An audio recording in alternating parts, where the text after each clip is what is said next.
ආයිබෝන් දරුවනේ උසස් පෙළ ජෛව පද්ධති තාක්ෂණයේදී විෂයේ යටතේ දුවේ පුතේ අපි 12 පුතාලත් එක්ක අද කතා කරන්න බලාපොරොත්තු වෙන්නේ උසස් පෙළ ජෛව පද්ධති තාක්ෂණයේදී 2019 රචනා ප්‍රශ්න පත්‍රයේ B කොටසත් එක්ක දරුවනේ.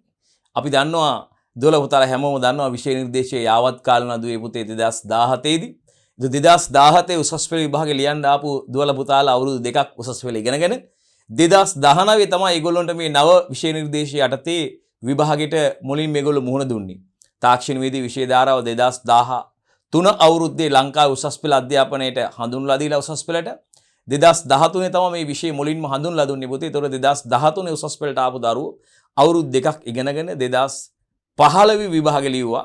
ඉතින් 2015 16 17 18 කියන අවුරුදු වල ඒ ආරම්භක සිලබස් එකකින් මුලින් තිබ්බ සිලබස් එකකින් විභාගය පැවැත්වුණා දරුවෝනේ 2017 තමයි විෂය නිර්දේශයේ යාවත් කාලනේ උනේ. તો 2017 උසස් පෙළට ආපු දරුවෝ තමයි අවුරුදු දෙකක් ඉගෙනගෙන 2017 18 19 අවුරුදු දෙකක් ඉගෙනගෙන ඒගොල්ලොන්ට මේ යාවත් කාලනිච්ච විෂය නිර්දේශය යටතේ නව විෂය නිර්දේශයට පළවෙනිම 2019 ඒගොල්ලොන්ට උසස් පෙළ විභාගය පැවැත්වුණා ජෛව තාක්ෂණවේදී විෂය.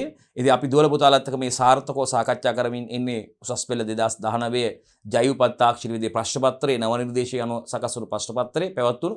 මේ වෙනකොට අපි දුවල පුතාලත් එක්ක 2019 බහුවර්ණ ප්‍රශ්න පත්‍රය සම්පූර්ණයෙන්ම සාකච්ඡා කරලා අවසන් කරලා තියෙනවා දුවේ පුතේ. ඒ වගේම රචනා ප්‍රශ්න පත්‍රයේ ඒ කොටස ව්‍යුහගත රචනා ප්‍රශ්න හතරම සම්පූර්ණයෙන්ම සාකච්ඡා කරලා අවසන් දුවේ පුතේ. ඉතින් අපි බලාපොරොත්තු වෙනවා අද දුවල පුතාලත් එක්ක B කොටස රචනා ප්‍රශ්න පත්‍රයේ සාකච්ඡා කරලා අවසන් කරන්න. B කොටස රචනා ප්‍රශ්න 6ක් තියෙනවා දරුවනේ. සම්පූර්ණ රචනා ප්‍රශ්න 6ක් තියෙනවා. රචනා ප්‍රශ්න 6න් ප්‍රශ්න 4කට පිළිතුරු සපයන්න පුළුවන් දුවල පුතාලට. අනිවාර්යයෙන්ම ප්‍රශ්න 4කට පිළිතුරු සපයන්න ඕනේ. තෝරගත්ත ප්‍රශ්න 4ක් වෙන්න පුළුවන්. එක ප්‍රශ්නයකට කොටස් 3ක් තියෙනවා. A කොටස, B කොටස, C කොටස කියලා. ඉතින් ඔබ ප්‍රශ්න තෝරා ගැනීමේදී එක ප්‍රශ්නයක කොටස් 3ක් අන්තර්ගත වෙන්න ඕනේ. අනිවාර්යයෙන්ම ප්‍රශ්න 4 සම්පූර්ණ වෙන්න ඕනේ. එක ප්‍රශ්නයකින් කොටස් 3ක් තියෙනවා. එවැනි ප්‍රශ්න 4ක්. ඒ කියන්නේ සම්පූර්ණයෙන්ම ප්‍රශ්න 12කට පිළිතුරු ලියන්න ඕනේ. 4ක් 3ක් 4 12ක්. එක ප්‍රශ්නයක කොටස් 3ක් තියෙනවා නේද? කොටස් 3 ප්‍රශ්න 4ක් කියන්නේ 3ක් 4 ප්‍රශ්න 12කට පිළිතුරු ලියන්න ඕනේ. අපි කියනවා CR පිටු 12ක පිරෙන්න ලියන්න ඕනේ. ඉතින් විනාඩි 10ක කාලයක් තමයි එක ප්‍රශ්නයකට ඔබට අවස්ථාව තියෙන්නේ. ඉතින් එක රචනා ප්‍රශ්නයකට විනාඩි 10 කොටස් 3ක්. ඒ කොටසට විනාඩි 10යි. B කොටසට විනාඩි 10යි. C කොටසට විනාඩි 10යි. සම්පූර්ණ කොටස් 3ටම විනාඩි 30ක්. පැය භාගයක කාලයක් හම් වෙනවා එක රචනා ප්‍රශ්නයකට. ඒ වගේ රචනා ප්‍රශ්න 4ක්. පැය භාගයේ රචනා ප්‍රශ්න 4ක් ලියන්න ඕනේ පුතේ. ඒ කියන්නේ පැය භාගයව 4ක් කියන්නේ හරියටම පැය දෙකක කාලයක් ඔබට හම් වෙනවා. රචනා ප්‍රශ්න පත්‍රයට පිළිතුරු සපයන්න. ඉතින් ඔබ තෝරාගත්ත ඔබට ප්‍රශ්න 6න් ඔබට ලියන්න පුළුවන් පහසු ඔබ කැමති ප්‍රශ්න 4ක් තෝරාගන්න පුළුවන්. රචනා ප්‍රශ්න 6ක් තියෙනවා සම්පූර්ණයෙන්ම. රචනා ප්‍රශ්න 6න් රචනා ප්‍රශ්න 4ක් ඔබට තෝරාගන්න පුළුවන්. එක කොටස කොටස් 3යි පුතේ. ඒක කොටසකට විනාඩි 10 ගානේ කොටස් 3ට පැය භාගය. ඒතකොට එක රචනා සම්පූර්ණ රචනා ප්‍රශ්නයකට පැය භාගයයි පැය භාගයව 4ක් කියන්නේ පැය දෙකක කාලයක් ඔබට තියෙනවා. රයිට් අපි බලමු උපදේශ ටික කියවලා එහෙම වැඩේ පටන් ගන්න බලමු දෙවි පුතේ. රයිට් මං හිතන්නේ ඔබ සූදානම් බලන්න. අධ්‍යයන පොදු සහතික පත්‍ර උසස් පෙළ විභාගයේ 2019 අගෝස්තු නව නිර්දේශයයි පුතේ මේක. යාවත් කාලින උන. Right General Certification of Education Advanced Level Examination August 2019 new syllabus. ජෛව පද්ධති තාක්ෂණවේදී 2 Biosystem Technology 2 B කොටස රචනා. අපි A කොටස රචනා ප්‍රශ්න පත්‍රයේ A කොටස ව්‍යුහගත රචනා ප්‍රශ්න පත්‍රයේ කාලේ පැය හම්බුනේ. ඒ ප්‍රශ්න 4ක් තිබුණා ව්‍යුහගත රචනා ප්‍රශ්න. එක ප්‍රශ්නයකට ලකුණු 75 ගන්න. ප්‍රශ්න 4ට ලකුණු 300ක් හම්බ වෙනවා පුතේ. එකතු කරගන්න පුළුවන් අවස්ථාවක් තියෙනවා අපිට. අපි දැන් පටන් ගන්න යන්නේ B කොටස රචනා ප්‍රශ්න පත්‍රයේ පුතේ. උපදේශ ටික බලමු. අපිට ප්‍රශ්න 4කට පමණක් පිළිතුරු සපයන්න කියලා දෙනවා පුතේ. ඒ වගේම අවශ්‍ය තැන්හිදී නම් කරන ලද පැහැදිලි රූප සටහන් බලාපොරොත්තු වෙනවා පුතේ. අවශ්‍ය ස්ථානවල අවශ්‍ය තැන්වල ප්‍රශ්නයට අදාළව ප්‍රශ්න 4කට පමණයි පිළිතුරු සපයන්න ඕනේ පුතේ. ඒ කියන්නේ සම්පූර්ණ රචනා ප්‍රශ්න 4ක්. එක රචනා ප්‍රශ්නයක කොටස් 3ක් තියෙනවා. එතකොට 3 4 12ක්. ප්‍රශ්න 12කට උත්තර ලියන්න ඕනේ. රයිට්. දැන් ප්‍රශ්න 4කට පමණක් පිළිතුරු සපයන්න කියන්නේ මේ සම්පූර්ණ රචනා ප්‍රශ්න. සම්පූර්ණ රචනා ප්‍රශ්නයක් ගත්තාම මේ සම්පූර්ණ රචනා ප්‍රශ්නේ සමන්විත වෙනවා. A, B සහ C කියලා කොටස් 3කින්. හරි සම්පූර්ණ රචනා ප්‍රශ්නයක්. ඉතින් A කොටසට විනාඩි 10යි, B කොටසට විනාඩි 10යි, C කොටසට විනාඩි 10යි. සම්පූර්ණ කාලය පැය භාගයයි. රයිට්. ඒ වගේ ප්‍රශ්න මේ එක ප්‍රශ්නයක්. එවැනි ප්‍රශ්න 4ක්. ඒතර 1 2 3 3 4 12 කොටස් 12ක් තියෙනවා. කොටස් 12ක් තියෙනවා. රයිට් හරි.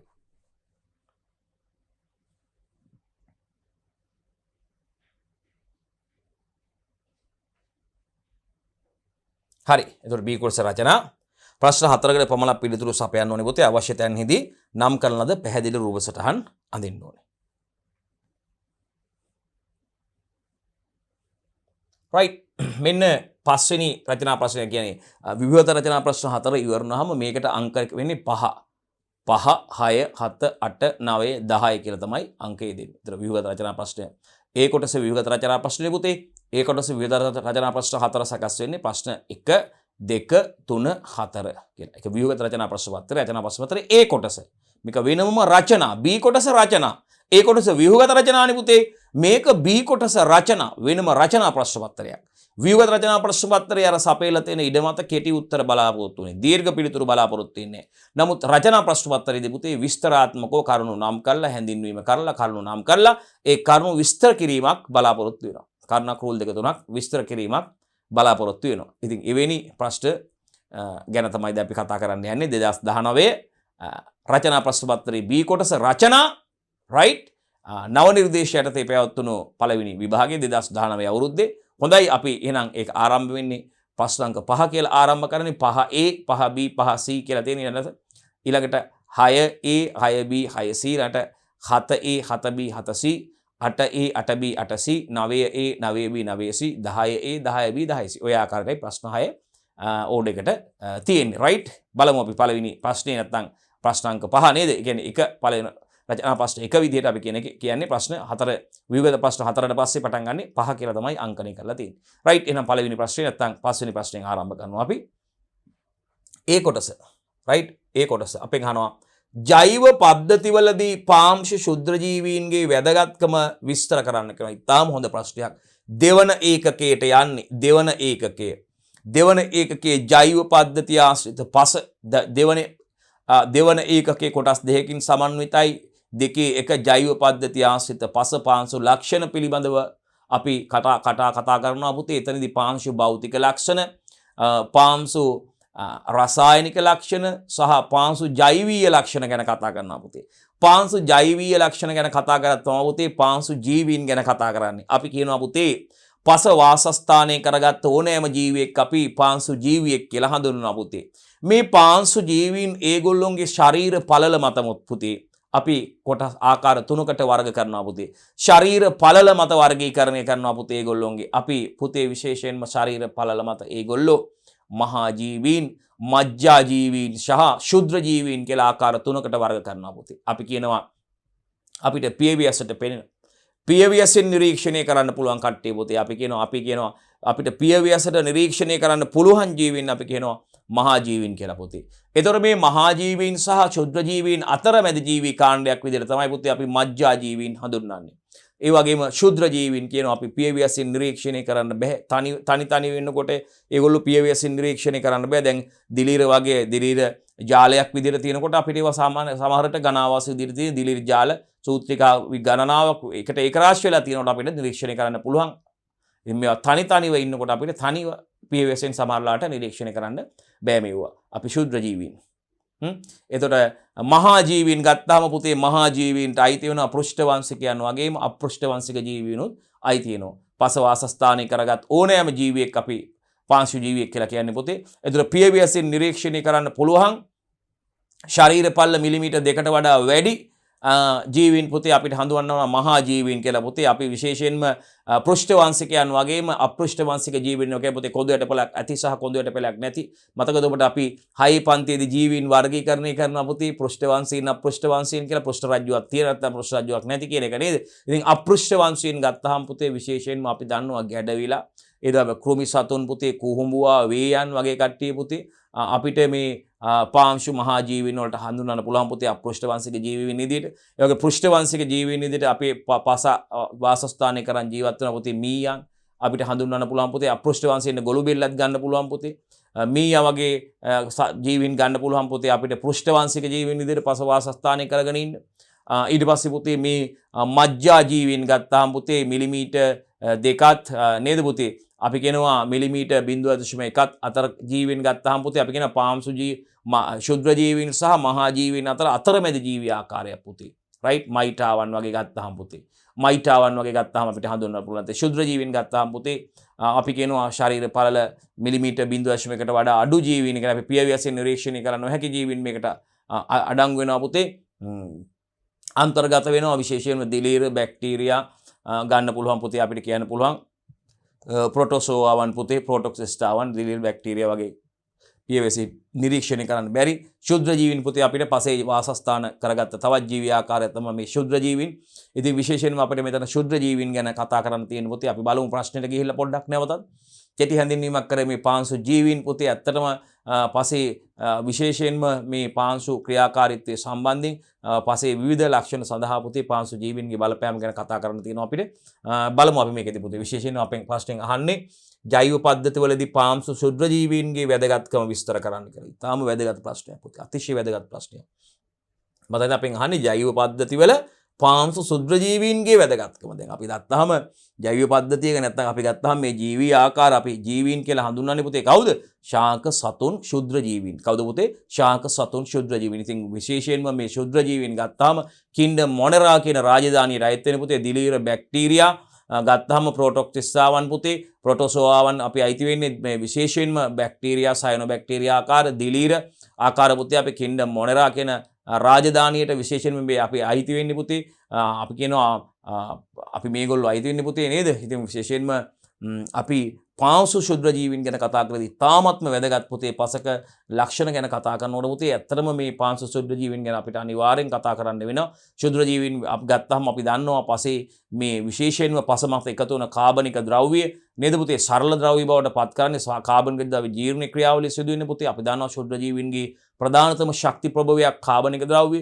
ඒගොල්ලෝ මේවා අපි දන්නවා මියගිය ශාක හා සත්ව කොටස් සහ ඔවුන්ගේ විවිධ ශ්‍රාවයන් පුතේ සරල ද්‍රව්‍ය බවට කනිජ ලවණ බවට විදහෙලීම සිදු කරනවා පුතේ. ඉතින් මේක අපි දන්නවා කාබනික ද්‍රව්‍ය කියන්නේ පෘථිවියේ පෝෂක අපි කියන පොළොවේ තියෙන පෝෂක ගබඩාවක් පෝෂක සංචායකයක් විදියට ක්‍රියා කරනවා. ඉතින් ශුද්‍ර ජීවීන් මගින් සිදු කරන ක්‍රියාවලිය පුතේ මේවා දි รา පත් කිරීම සඳහා දායකත්වය ලබා දෙන දායකත්වයේ ඉමහත් දායකත්වයක් ලබා දෙන්නේ.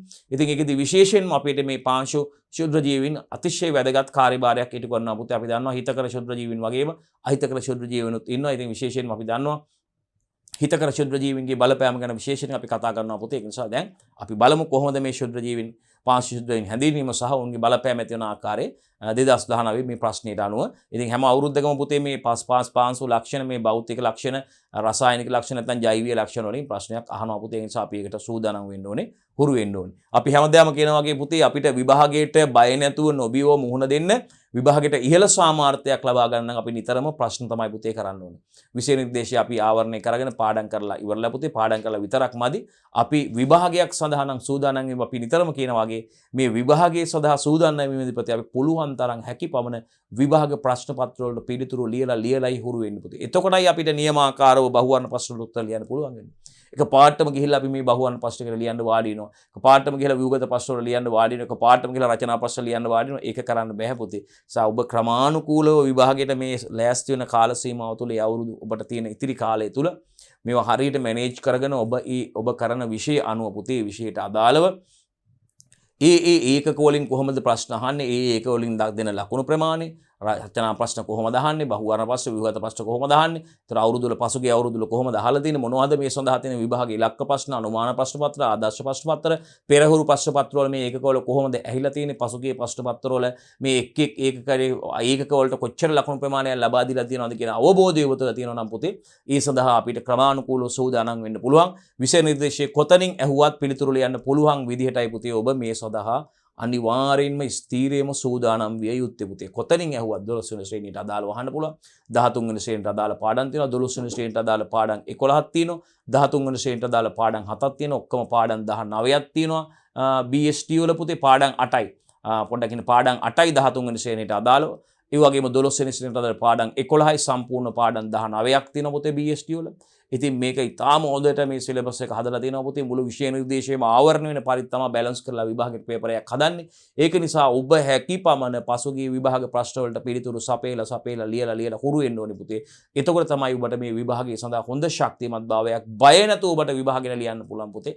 ඒක තවත් සාමාන්‍ය දෙයක් විතරයි. එතකොට ඔබේ ජීවිතයේ එක් හැරුම් ලක්ෂයක් පුතේ. ටර්නින් පොයින්ට් එකක් උසස් පෙළ විභාගය කියන්නේ. මේ කඩේම ජයගත්තොත් එතන ඉඳන් ඔබට ඉස්සරහට යන්න තියෙන මාර්ග ලේසි පුතේ. පහසුවෙන්ම ඔබේ ගමන යන්න පුළුවන්. උසස් අධ්‍යාපන හැදෑරීමේ අවස්ථාව ඔබට හිමි වෙනවා පුතේ. ඒ නිසා මේක සාර්ථකව කරගන්න කියලා ඔබට කියමින් අපි මේ වැඩේ පටන් ගන්නවා. හරි. බලන්න. එහෙනම් ඔන්න බලන්න පුතේ. පස්වෙනි ප්‍රශ්නේ ඒ කොටසේ අපි තාම ඉන්නේ. ජෛව පද්ධතිවලදී පාංශ ශුද්ධ ජීවීන්ගේ වැදගත්කමයි විස්තර කරන්න. ඉස්සෙල්ලාම පුතේ හැඳින්වීම කරන්න ඕනේ ශුද්ධ ජීවීන් කියපුවාම. අපි බලමු මේක කීවර්ඩ් එකට කියලා. රයිට් මේ විදිහටයි ලකුණු දීලා තියෙන්නේ පුතේ. හැඳින්වීම සඳහා ලකුණු 20කුත් කරුණු 8ක් නම් කිරීම වැදගත්කම් 8ක් නම් කිරීම මේ බලන්න මේ පාංශ ශුද්ධ ජීවීන්ගේ වැදගත්කම් කරුණු 8ක් වැදගත්කම් 8ක් නම් කිරීමට පුතේ කරුණු 8ක් නම් කිරීමට එක කරුණකට ලකුණු 3 බැගින් 3 8 24ක් දීලා තිනවා පුතේ. එතකොට එතන ලකුණු 44යි. එතකොට ලකුණු 56ක් තියෙනවා පුතේ. ලකුණු 100යි රචනා ප්‍රශ්නයකට එක කොටසකට සම්පූර්ණ ලකුණු 100ක් හම්බෙන්නේ ඒ කොටසට. B කොටසට 100යි C කොටසට 100යි සම්පූර්ණ පස්සෙත් ලකුණු 300ක් හම්බ වෙනවා. එතකොට කරුණු 8ක් විස්තර කිරීම සඳහා මේ එක කරුණක් රූල් දෙක තුනක් අපි විස්තර කරන්න ඕනේ පුතේ. කෙටියෙන් එක කරුණක් අපි කෙටියෙන් රූල් දෙක තුනක් විස්තර කරන්න ඕනේ පුතේ. එතකොට කරුණු 8ක් විස්තර කිරීම සඳහා එක කරුණක් විස්තර කරනවාට පුතේ ලකුණු 7ක් හම්බ වෙනවා පුතේ. 7 බැගින් කරුණු 8 විස්තර කිරීමට 7 වාරයක් 8යි කියන්නේ පුතේ ලකුණු 56ක් විස්තර කිරීමට එකතු කරගන්න පුළුවන්. ඒකත් ඔබට අවබෝධය තියෙනවා. ඒ අනුව තමයි පුතේ මේ එක කොටසකට ඒ කොටස සඳහා ලකුණු 100 නිර්මාණය වෙලා තියෙන්නේ. එහෙනම් හැඳින්වීමට ලකුණු 20කුත් කරුණු 8ක් නම් කිරීමට ලකුණු 3 බැගින් 8 වරක් 3 24කුත් කරුණු 8ක් විස්තර කිරීමට ලකුණු 7 බැගින් පුතේ 7 වරක් 8 ලකුණු 56කුත් විදිහට තමයි සම්පූර්ණ රචනා ප්‍රශ්නයේ ඒ කොටසට ලකුණු දීලා තියෙන්නේ. විනාඩි 10ක් ලියන්න ඕනේ ලකුණු 100ක් දෙනවා. රයිට් අපි බලමු. වැඩේට බහිමු. වැඩේ පටන් ගමු. හරි හැඳින්වීම බලන්නකෝ හැඳින්වීම කරලා තියෙන්නේ පාංශු ජීවීන් කියන්නේ කවුද කියලා. විශේෂයෙන්ම ශුද්‍ර ජීවීන්. පාංශු ශුද්‍ර ජීවීන් යනු නේද? නැත්නම් පාංශු ජීවීන් යනු. හරි. පසෙහි ජීවත් වන බලන්න පුතේ. පසෙහි ජීවත් වන තනිව ගත් පිට පියවියසට පැහැදිලිව නොපෙනෙන මෙන්න බලන්න ශුද්‍ර ජීවීන් ගැනයි කියන්නේ නේද පුතේ? එහෙනම් ශරීර ප්‍රමාණයෙන් නැත්නම් පළල කීයක්ද? 0.1 මිලිමීටර. 0.1 මිලිමීටරට වඩා කුඩා කට්ටිය මේ 0.1 මිලිමීටර. 0.1 මිලිමීටරට වඩා කවුද? කුඩා ජීවී.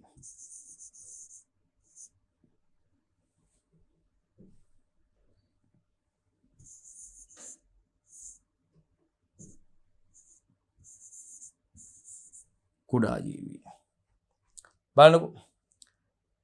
පසෙහි ජීවත් වන තනිව ගත් විට පියවියසට පැහැදිලිව නොපෙනෙන තනිව ගත් විට පියවියසට අපිට මේ පේන ඇහැට පැහැදිලිව නොපෙනෙන පුතේ අන බලන්න ශරීර පළල මිලිමීටර් 0.1ට වඩා කුඩා ජීවීන්.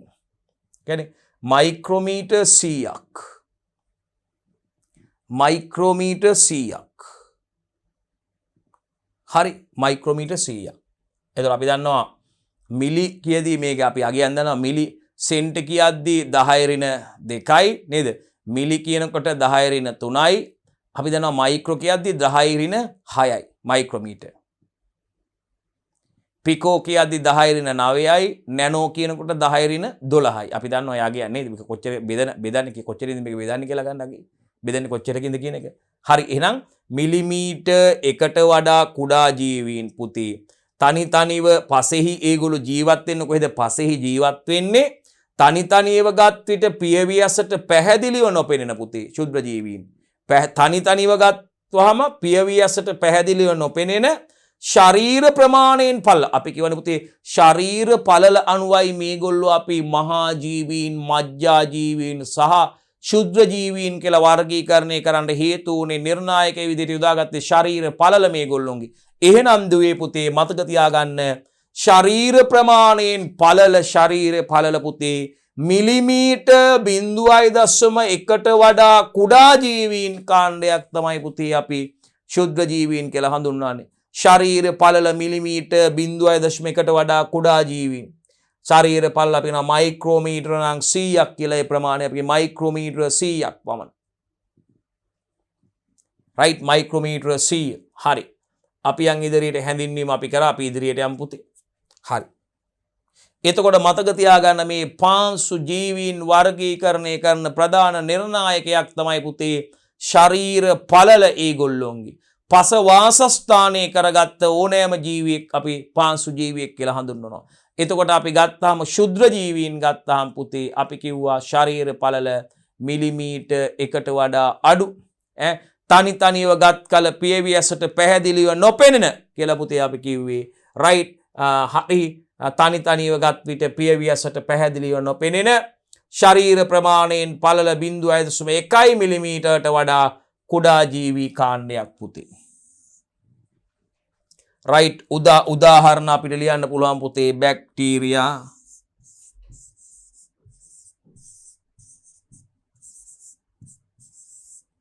දිලීර, රයිට්, බැක්ටීරියා, දිලීර, ප්‍රොටෝසෝවාවන් අපිට උදාහරණ විදියට ලියන්න පුළුවන් පුතේ. ප්‍රොටෝසෝවාවන් උදාහරණ විදියට අපිට ලියන්න පුළුවන්.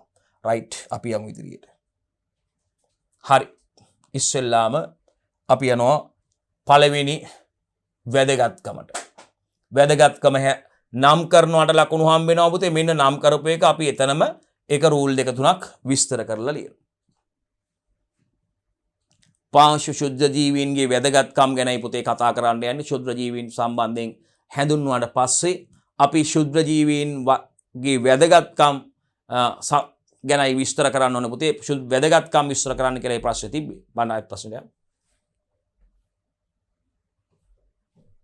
ඔව්. හරි.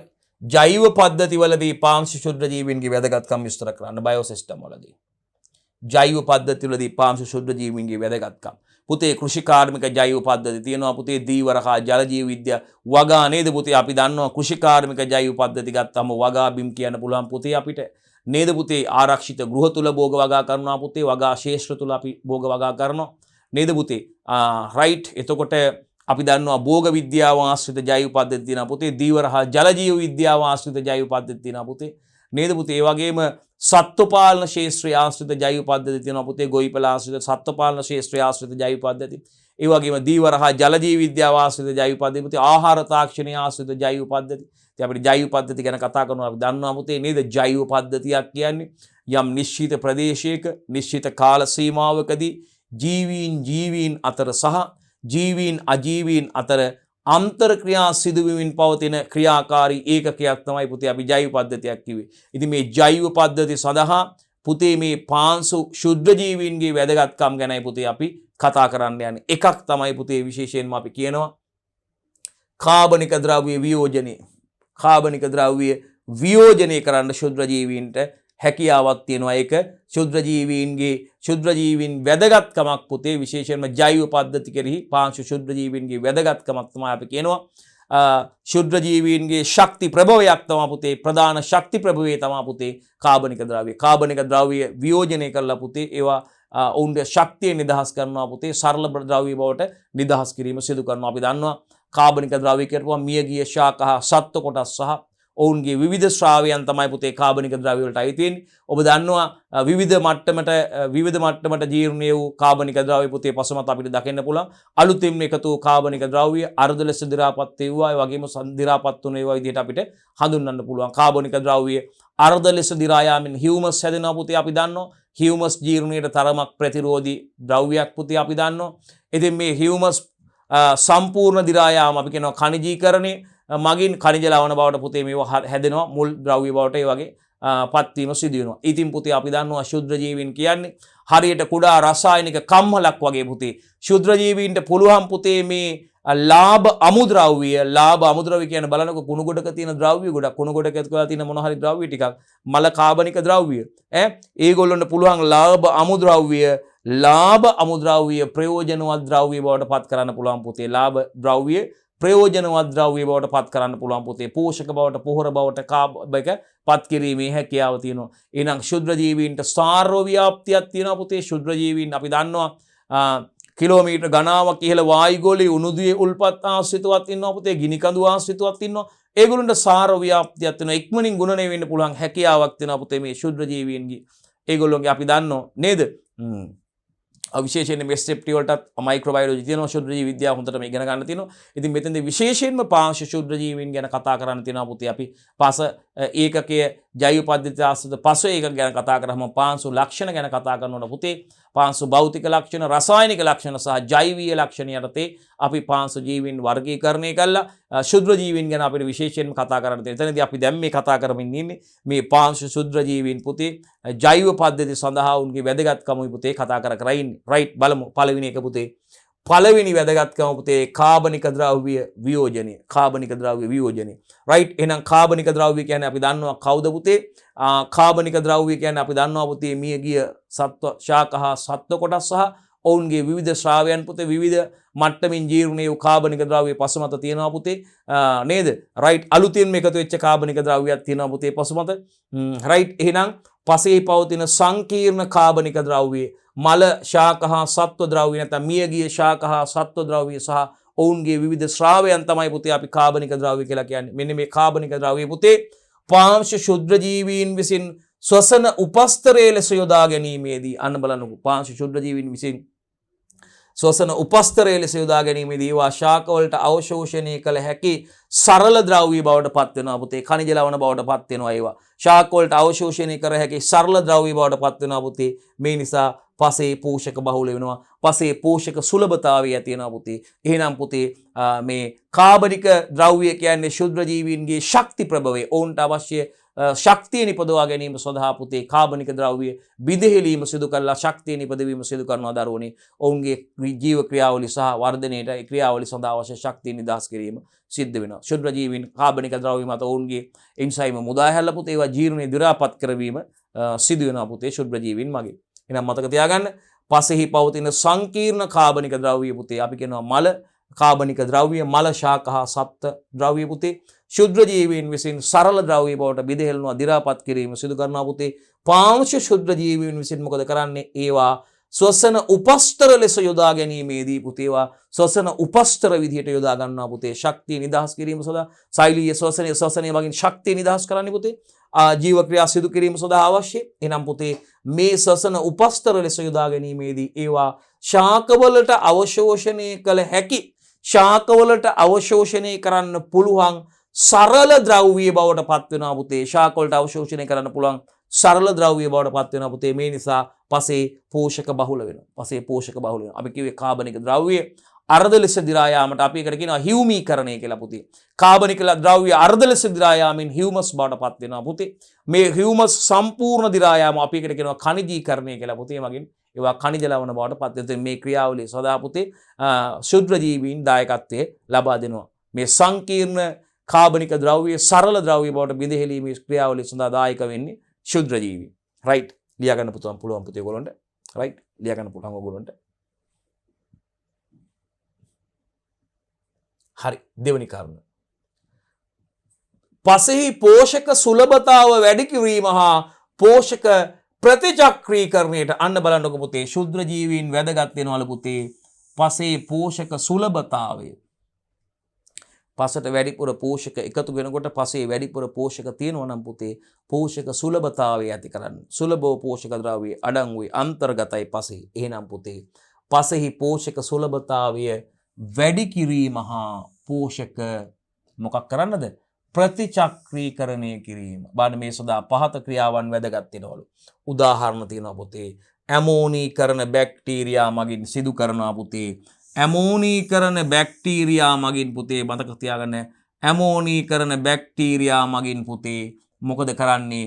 මේ මියගිය කාබනික ද්‍රව්‍ය මල කාබනික ද්‍රව්‍ය කියන්නේ පුතේ මල මියගිය ශාක හා සත්ව කොටස් සහ ඔවුන්ගේ විවිධ ශ්‍රාවයන් පුතේ බලන්න ඇමෝනීකරණ බැක්ටීරියා මගින් පුතේ බලන්න මල කාබනික ද්‍රව්‍ය වලින් හදනවා කවුද පුතේ? ඇමෝනියා හෝ ඇමෝනියම් ධන සෑදීම සිදු කරනවා. ඇමෝනියා බලන්නකො ඇමෝනියා ගත්තාම මේ අප්‍රසන්න ගන්ධයක් එන වැසිකිලි ළඟින් යනකොට එන ගඳ අපිට ඇමෝනියා නේද පුතේ? බලන්න එතකොට ඇමෝනීකරණ බැක්ටීරියා මගින් මොකද කරන්නේ පුතේ? මියගිය ශාක හා සත්ත්ව කොටස් සහ ඔවුන්ගේ විවිධ ශ්‍රාවයන් මේ මල කාබනික ද්‍රව්‍ය වලින් පුතේ මොකද කරන්නේ? ඇමෝනීකරණ බැක්ටීරියා ඇමෝනියා NH3 ඇමෝනියා හෝ NH3 ඇමෝනියා හෝ ඇමෝනියම් ධන සෑදීම සිදු වෙනවා පුතේ. මෙන්න මේ නිසා පසේ නයිට්‍රජනීය සංඝටක ප්‍රමාණය ඉහළ යාමක් සිදු වෙනවා. අපි දන්නවා පසේ අධිමාත්‍ර මූලද්‍රව්‍යයේ විදිහට පුතේ අත්‍යවශ්‍ය මූලද්‍රව්‍ය විදිහට අපි හඳුන්වන්නේ කවුද පුතේ? NPK නේද? NPK. right. හරි. අධිමාත්‍ර වශයෙන් අවශ්‍ය මූලද්‍රව්‍ය අපි දන්නවා NPK. එතකොට එහෙනම් බලන්න ඇමෝනීකරණ බැක්ටීරියා මගින් මල කාබනික ද්‍රව්‍ය වලින් පුතේ ඇමෝනියා හෝ ඇමෝනියම් ධන සෑදීම නිසා පසේ නයිට්‍රජනීය සංඝටක ප්‍රමාණය ඉහළ යාම සිදු වෙනවා පුතේ. ඒකයි පසෙහි පෝෂක සුලභතාව වැඩි කරන්න පුතේ මේ සහ පෝෂක ප්‍රතිචක්‍රීකරණය සඳහා පාංශු ශුද්‍ර ජීවීන් වැදගත් වෙනවා කියලා කිව්වේ. ඒ වගේම පුතේ මේ නයිට්‍රීකරණ බැක්ටීරියා මගින් ඇමෝනියා හෝ ඇමෝනියම් ධන ශාකවලට අවශෝෂණය කළ හැකි ලෙස හෝ අපි මොනවා බවටද පත් කරන්නේ පුතේ? නයිට්‍රේට බවට මොකද්ද කරන්නේ? ඔක්සීකරණය සිදු කරනවා පුතේ. ඔක්සීකරණය වෙනවා. මේ බලන්න. නයිට්‍රීකරණ බැක්ටීරියා මගින් පුතේ ඇමෝනියා හරි ඇමෝනියම් හරි ඇමෝනියම් ධන NH4 ධන ඒවා ශාකවලට අවශෝෂණය කරන්න පුළුවන් ආකාරයට පුතේ නයිට්‍රේට බවට පත් වෙනවා. නයිට්‍රේට බවට පත් කරනවා පුතේ. නයිට්‍රේට බවට මොකද්ද කරන්නේ? ඔක්සීකරණය සිදු කරනවා පුතේ. ඒ වගේම නයිට්‍රජන් තිරකරන බැක්ටීරියා වායුගෝලීය N2 තිර කිරීමට දායක වෙනවා. නයිට්‍රජන් තිරකරන බැක්ටීරියා පුතේ වායුගෝලීය නයිට්‍රජන් N2 තිර කිරීමට දායක වෙනවා. මම හිතන්නේ පැහැදිලි. පෝෂක සුලභතාවයේ ඇතිකරන වගේම පසෙහි පෝෂක සුලභතාවයේ වැඩි කිරීම හා පෝෂක ප්‍රතිචක්‍රීකරණය සඳහා පුතේ වැදගත් වෙනවා පාංශු ශුද්‍ර ජීවීන්. මේ සඳහා ඇමෝනීකරණ බැක්ටීරියා මගින් මේ මල කාබනික ද්‍රව්‍ය වලින් මොකද කරන්නේ? ඇමෝනියා හෝ ඇමෝනියම් හදනවා පුතේ. NH3 හෝ NH4 ධන හදනවා පුතේ. මේ නිසා පසේ නයිට්‍රජනීය සංඝටක ප්‍රමාණය මොකද වෙන්නේ පුතේ? ඉහළ යනවා. පසේ නයිට්‍රජනීය සංඝටක ප්‍රමාණය ඉහළ යනවා පුතේ. මේ නයිට්‍රීකරණ බැක්ටීරියා මගින් පුතේ නයිට්‍රීකරණ නයිට්‍රී හරනව බහලා තිනවා. මෙන්න මේ නයිට්‍රීකරණ බැක්ටීරියා මගින් පුතේ ඇමෝනියා හෝ ඇමෝනියම් ශාකවලට අවශෝෂණය කළ හැකි ලෙස පුතේ නයිට්‍රේට බවට ඔක්සීකරණය සිදු කරනවා. නයිට්‍රේට බවට ඔක්සීකරණය සිදු කරනවා. ඔක්සිජන් සමග එකතු වීමක් ඔක්සිජන් සමග සම්බන්ධ වීමක් තමයි ඔක්සිකරණයේදී වෙන්නේ. නයිට්‍රේට බවටයි ඔක්සිකරණය වෙන්නේ. මේ නයිට්‍රජන් තිරකරන බැක්ටීරියා පුතේ වායුගෝලීය N2 තිර කිරීමට දායක වීම සිදු වෙනවා. මතක තියාගන්න නයිට්‍රජන් තිරකරන බැක්ටීරියාවන් නයිට්‍රජන් තිරකරන බැක්ටීරියා පුතේ වායුගෝලීය N2 තිර කිරීමට දායක වීම සිද්ධ වෙනවා. right. ඉදිරියට යන්න අපි. තුන්වෙනි වැදගත්කම පුතේ බලන්න මේ ශුද්ධ ජීවීන් මගින් පස මත එකතු වන මේ කාබනික ද්‍රව්‍ය වියෝජනය මගින් පුතේ මොකද කරන්නේ? පාරිසරික සමතුලිතතාවය රැක ගැනීමට දායක වෙනවා. හිතන්නකො ශුද්ධ ජීවීන් නැත්තම් මේ ගොඩබිම මත පස මත එකතු වන කැලි කසවල වලට මල කාබනික ද්‍රව්‍ය ගොඩ ගැහිලා මේවා දුර්ගන්ධයක් කමනවා දි รา පත් වෙන්නේ නැතුව පුතේ පාරිසරික සමතුලිතතාවයේ බිඳ වැටෙනවනේ පුතේ මේවා ජලාශවල ගොඩබිම නේද පුතේ පස ගොඩබිම ඒ වගේම ජලජ පරිසරවල මේවා එකතු වෙනවනේ පුතේ මේ මල කාබනික ද්‍රව්‍ය මියගිය ශාක හා සත්ත්ව කොටස් මේ විදිහට පරිසරයේ ගොඩ ගැහුනොත් පුතේ ඒක පරිසර සමතුලිතතාවය පවත්වා ගන්න බැරි යනවනේ පුතේ. එහෙනම් මෙන්න මේ මල කාබනික ද්‍රව්‍ය දි รา පත් කරවලා ඒවායේ මූලික ද්‍රව්‍ය බවට පත් කිරීමට ශුද්‍ර ජීවීන් දායක වීම බගින් පුතේ මේ පරිසර සමතුලිතතාවය පවත්වාගෙන යාම සඳහා ශුද්‍ර ජීවීන් දායකත්වයක් ලබා දෙනවා කියලා අපිට පැහැදිලිවම කියන්න පුළුවන් පුතේ. එහෙනම් බලන්න පුතේ මෙන්න මේ කාබනික ද්‍රව්‍ය වියෝජනය මගින් ඒ කියන්නේ පුතේ ගොඩබිම මත වෙන්න පුළුවන්, ජලය වෙන්න පුළුවන්, ජලජ පරිසර පද්ධති වල වෙන්න පුළුවන් පුතේ. එකතු වන මේ මියගිය ශාක හා සත්තු කොටස් සහ ඔවුන්ගේ ශ්‍රාවයන් පුතේ මොකද කරන්නේ? ශුද්‍ර ජීවීන් මගින් වියෝජනය කරනවා. අපි දන්නවා ශුද්‍ර ජීවීන් මගින් වියෝජනය කරනවා පුතේ. ඒ කියන්නේ මේ කාබනික ද්‍රව්‍ය වියෝජනය මගින් පුතේ මේවා එකතු වීම, ගොඩ ගැසීම වැළකෙනවා පුතේ. ඒ කියන්නේ එමගින් අපිට පාරිසරික සමතුලිතතාවයේ රැක ගැනීමට ඒක වැදගත් වෙනවා පුතේ, දායක වෙනවා. පාරිසරික සමතුලිතතාවයේ රැකෙන්නේ මේ ආකාරයට දි รา පත් වුණොත් විතරනේ පුතේ. නැවත ඒවා මුල් ද්‍රව්‍ය බවට පත් වෙනවනේ පුතේ, ආරම්භක ද්‍රව්‍ය බවට, khනිජ ලවණ බවට බිඳහෙලනවානේ. නැත්තම් මේවා ගොඩබිම මත සහ මේ විවිධ පරිසර පද්ධති මත මේ මියගිය ශාක හා සත්ත්ව කොටස් නැත්තම් කාබනික ද්‍රව්‍ය ගොඩ ගැසීමෙන් ගැටලු සහගත තත්ත්වයන් පැත්තක පාරවත් යන්න බැරි වෙනවා පුතේ. එහෙම වුණොත් හරියට හැම වෙලේම කුණු ගොඩක් ගාවින් යනවා වගේ අප්‍රසන්න ගන්ධයක්, ගන්ධේ යහමනවා. එතනින් යන්නවත් බෑ, දුගදයි. ඉතින් දි รา පත් වෙන්නේ නැතුව මේ ගොඩ ගැහිලා තියෙයි. ඉතින් එහෙම නැතුව මෙන්න මේ පාරිසරික සමතුලිතතාවයේ රැක ගැනීමට පුතේ මේ කාබනික ද්‍රව්‍ය වියෝජනයේ මගින් හැකියාවක් ලැබෙනවා. ඒ සඳහා ශුද්‍ර ජීවීන් දායකත්වයක් ලබා දෙනවා. බලමු අපි ඒක කොහොමද විස්තර කරන්න කියලා. පුතේ මේ මල නැත්තම් මියගිය ශාක හා සත්ත්ව ද්‍රව්‍ය පුතේ අපි කිව්වා වගේ සරල ද්‍රව්‍ය බවට පත් කරලා, සරල ද්‍රව්‍ය බවට පත් කර ද්‍රව්‍ය චක්‍රීකරණය සිදු කරන නිසා පුතේ ස්වභාවික චක්‍ර නිසි අයුරින් ක්‍රියාකාරීත්වයේ පැවතීමෙන් පුතේ පාරිසරික සමතුලිතතාවය රැකෙනවා.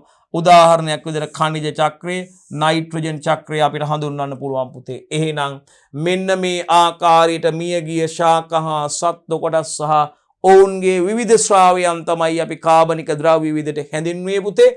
මේ මල ශාක හා සත්ත්ව ද්‍රව්‍ය සරල ද්‍රව්‍ය බවට පත් කරලා ශුද්‍ර ජීවීන් මගින් ඒවා ඒ ද්‍රව්‍ය චක්‍රීකරණය සිදුවීමක් කරනවා පුතේ. සඳහා දායක වෙනවා.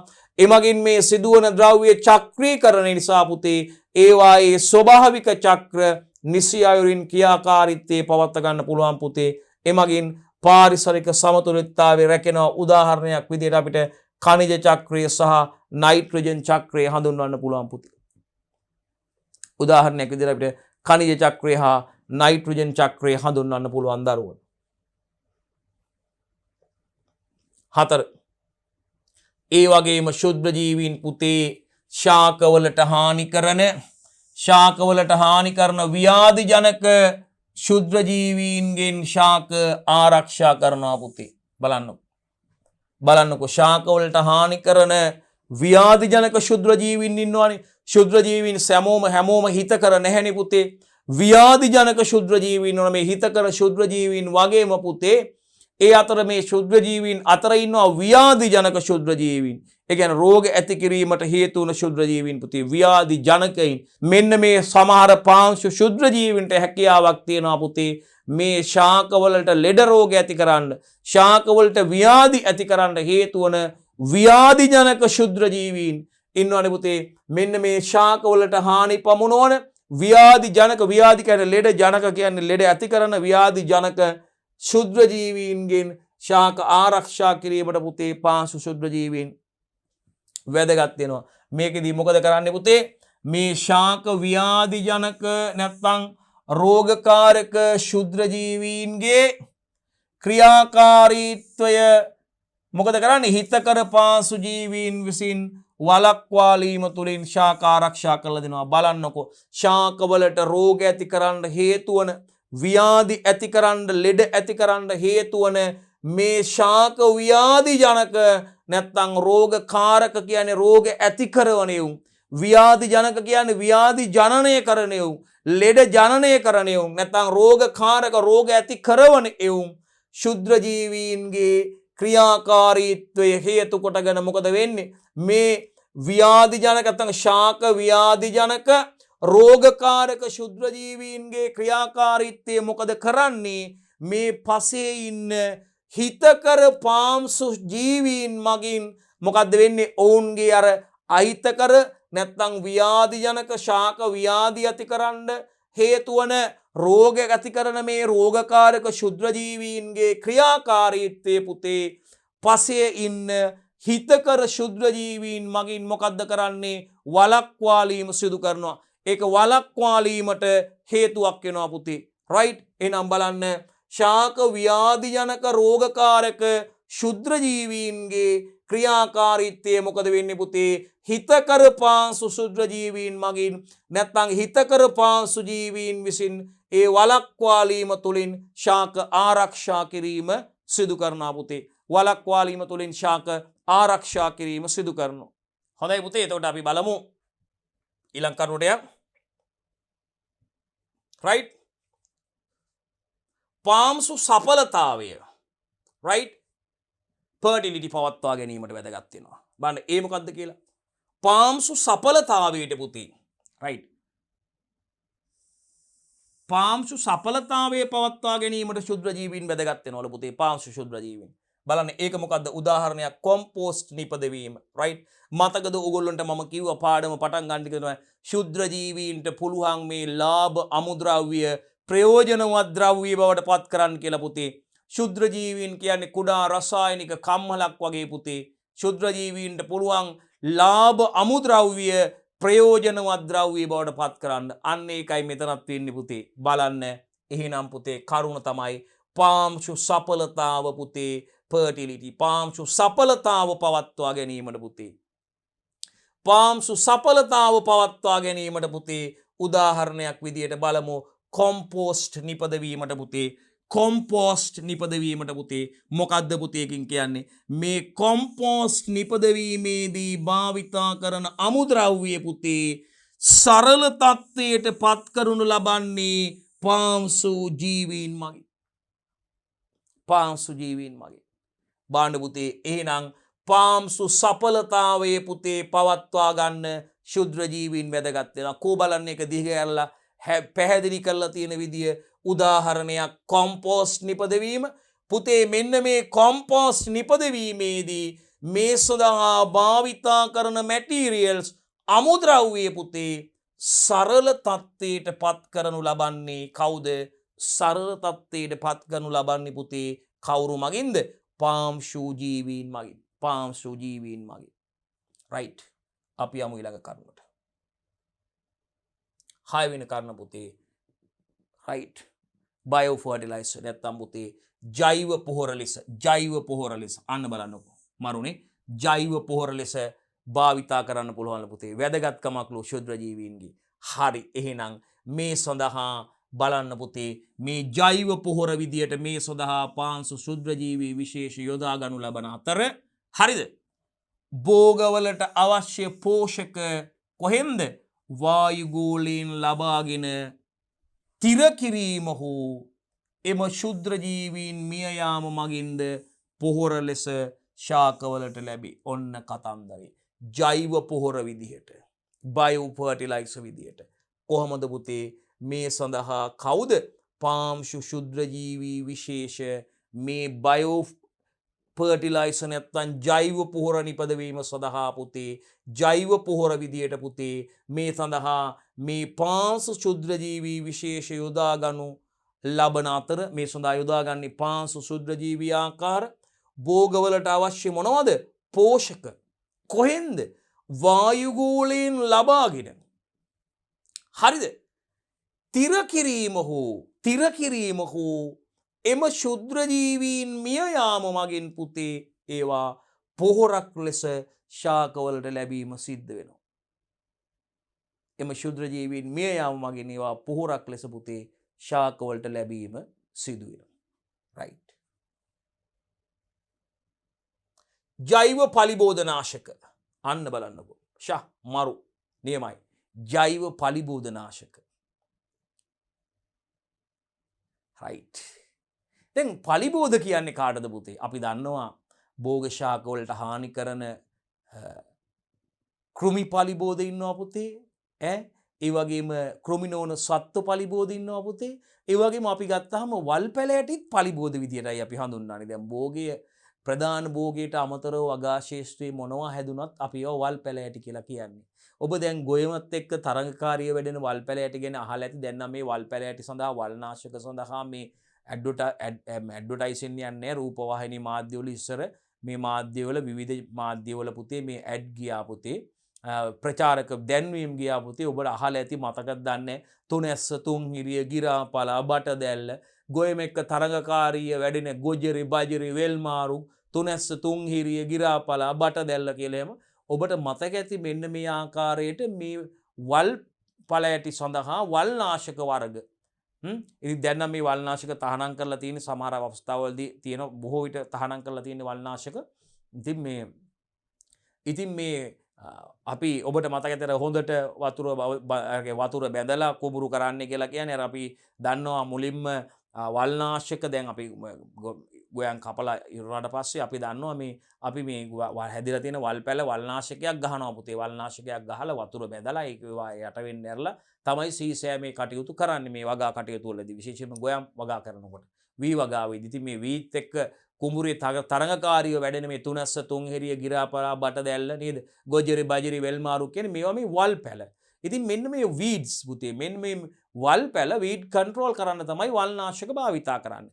එතකොට මේ වල් පැලෑට කියලා කියන්නේ පුතේ අපි භෝගයට අමතරව තියෙන ඕනෑම ශාකයක් අපි වල් පැලෑටියක් කියලා කියන්නේ මේවත් පුතේ පලිබෝධ. වල් පැලෑට කියන්නේත් පලිබෝධ.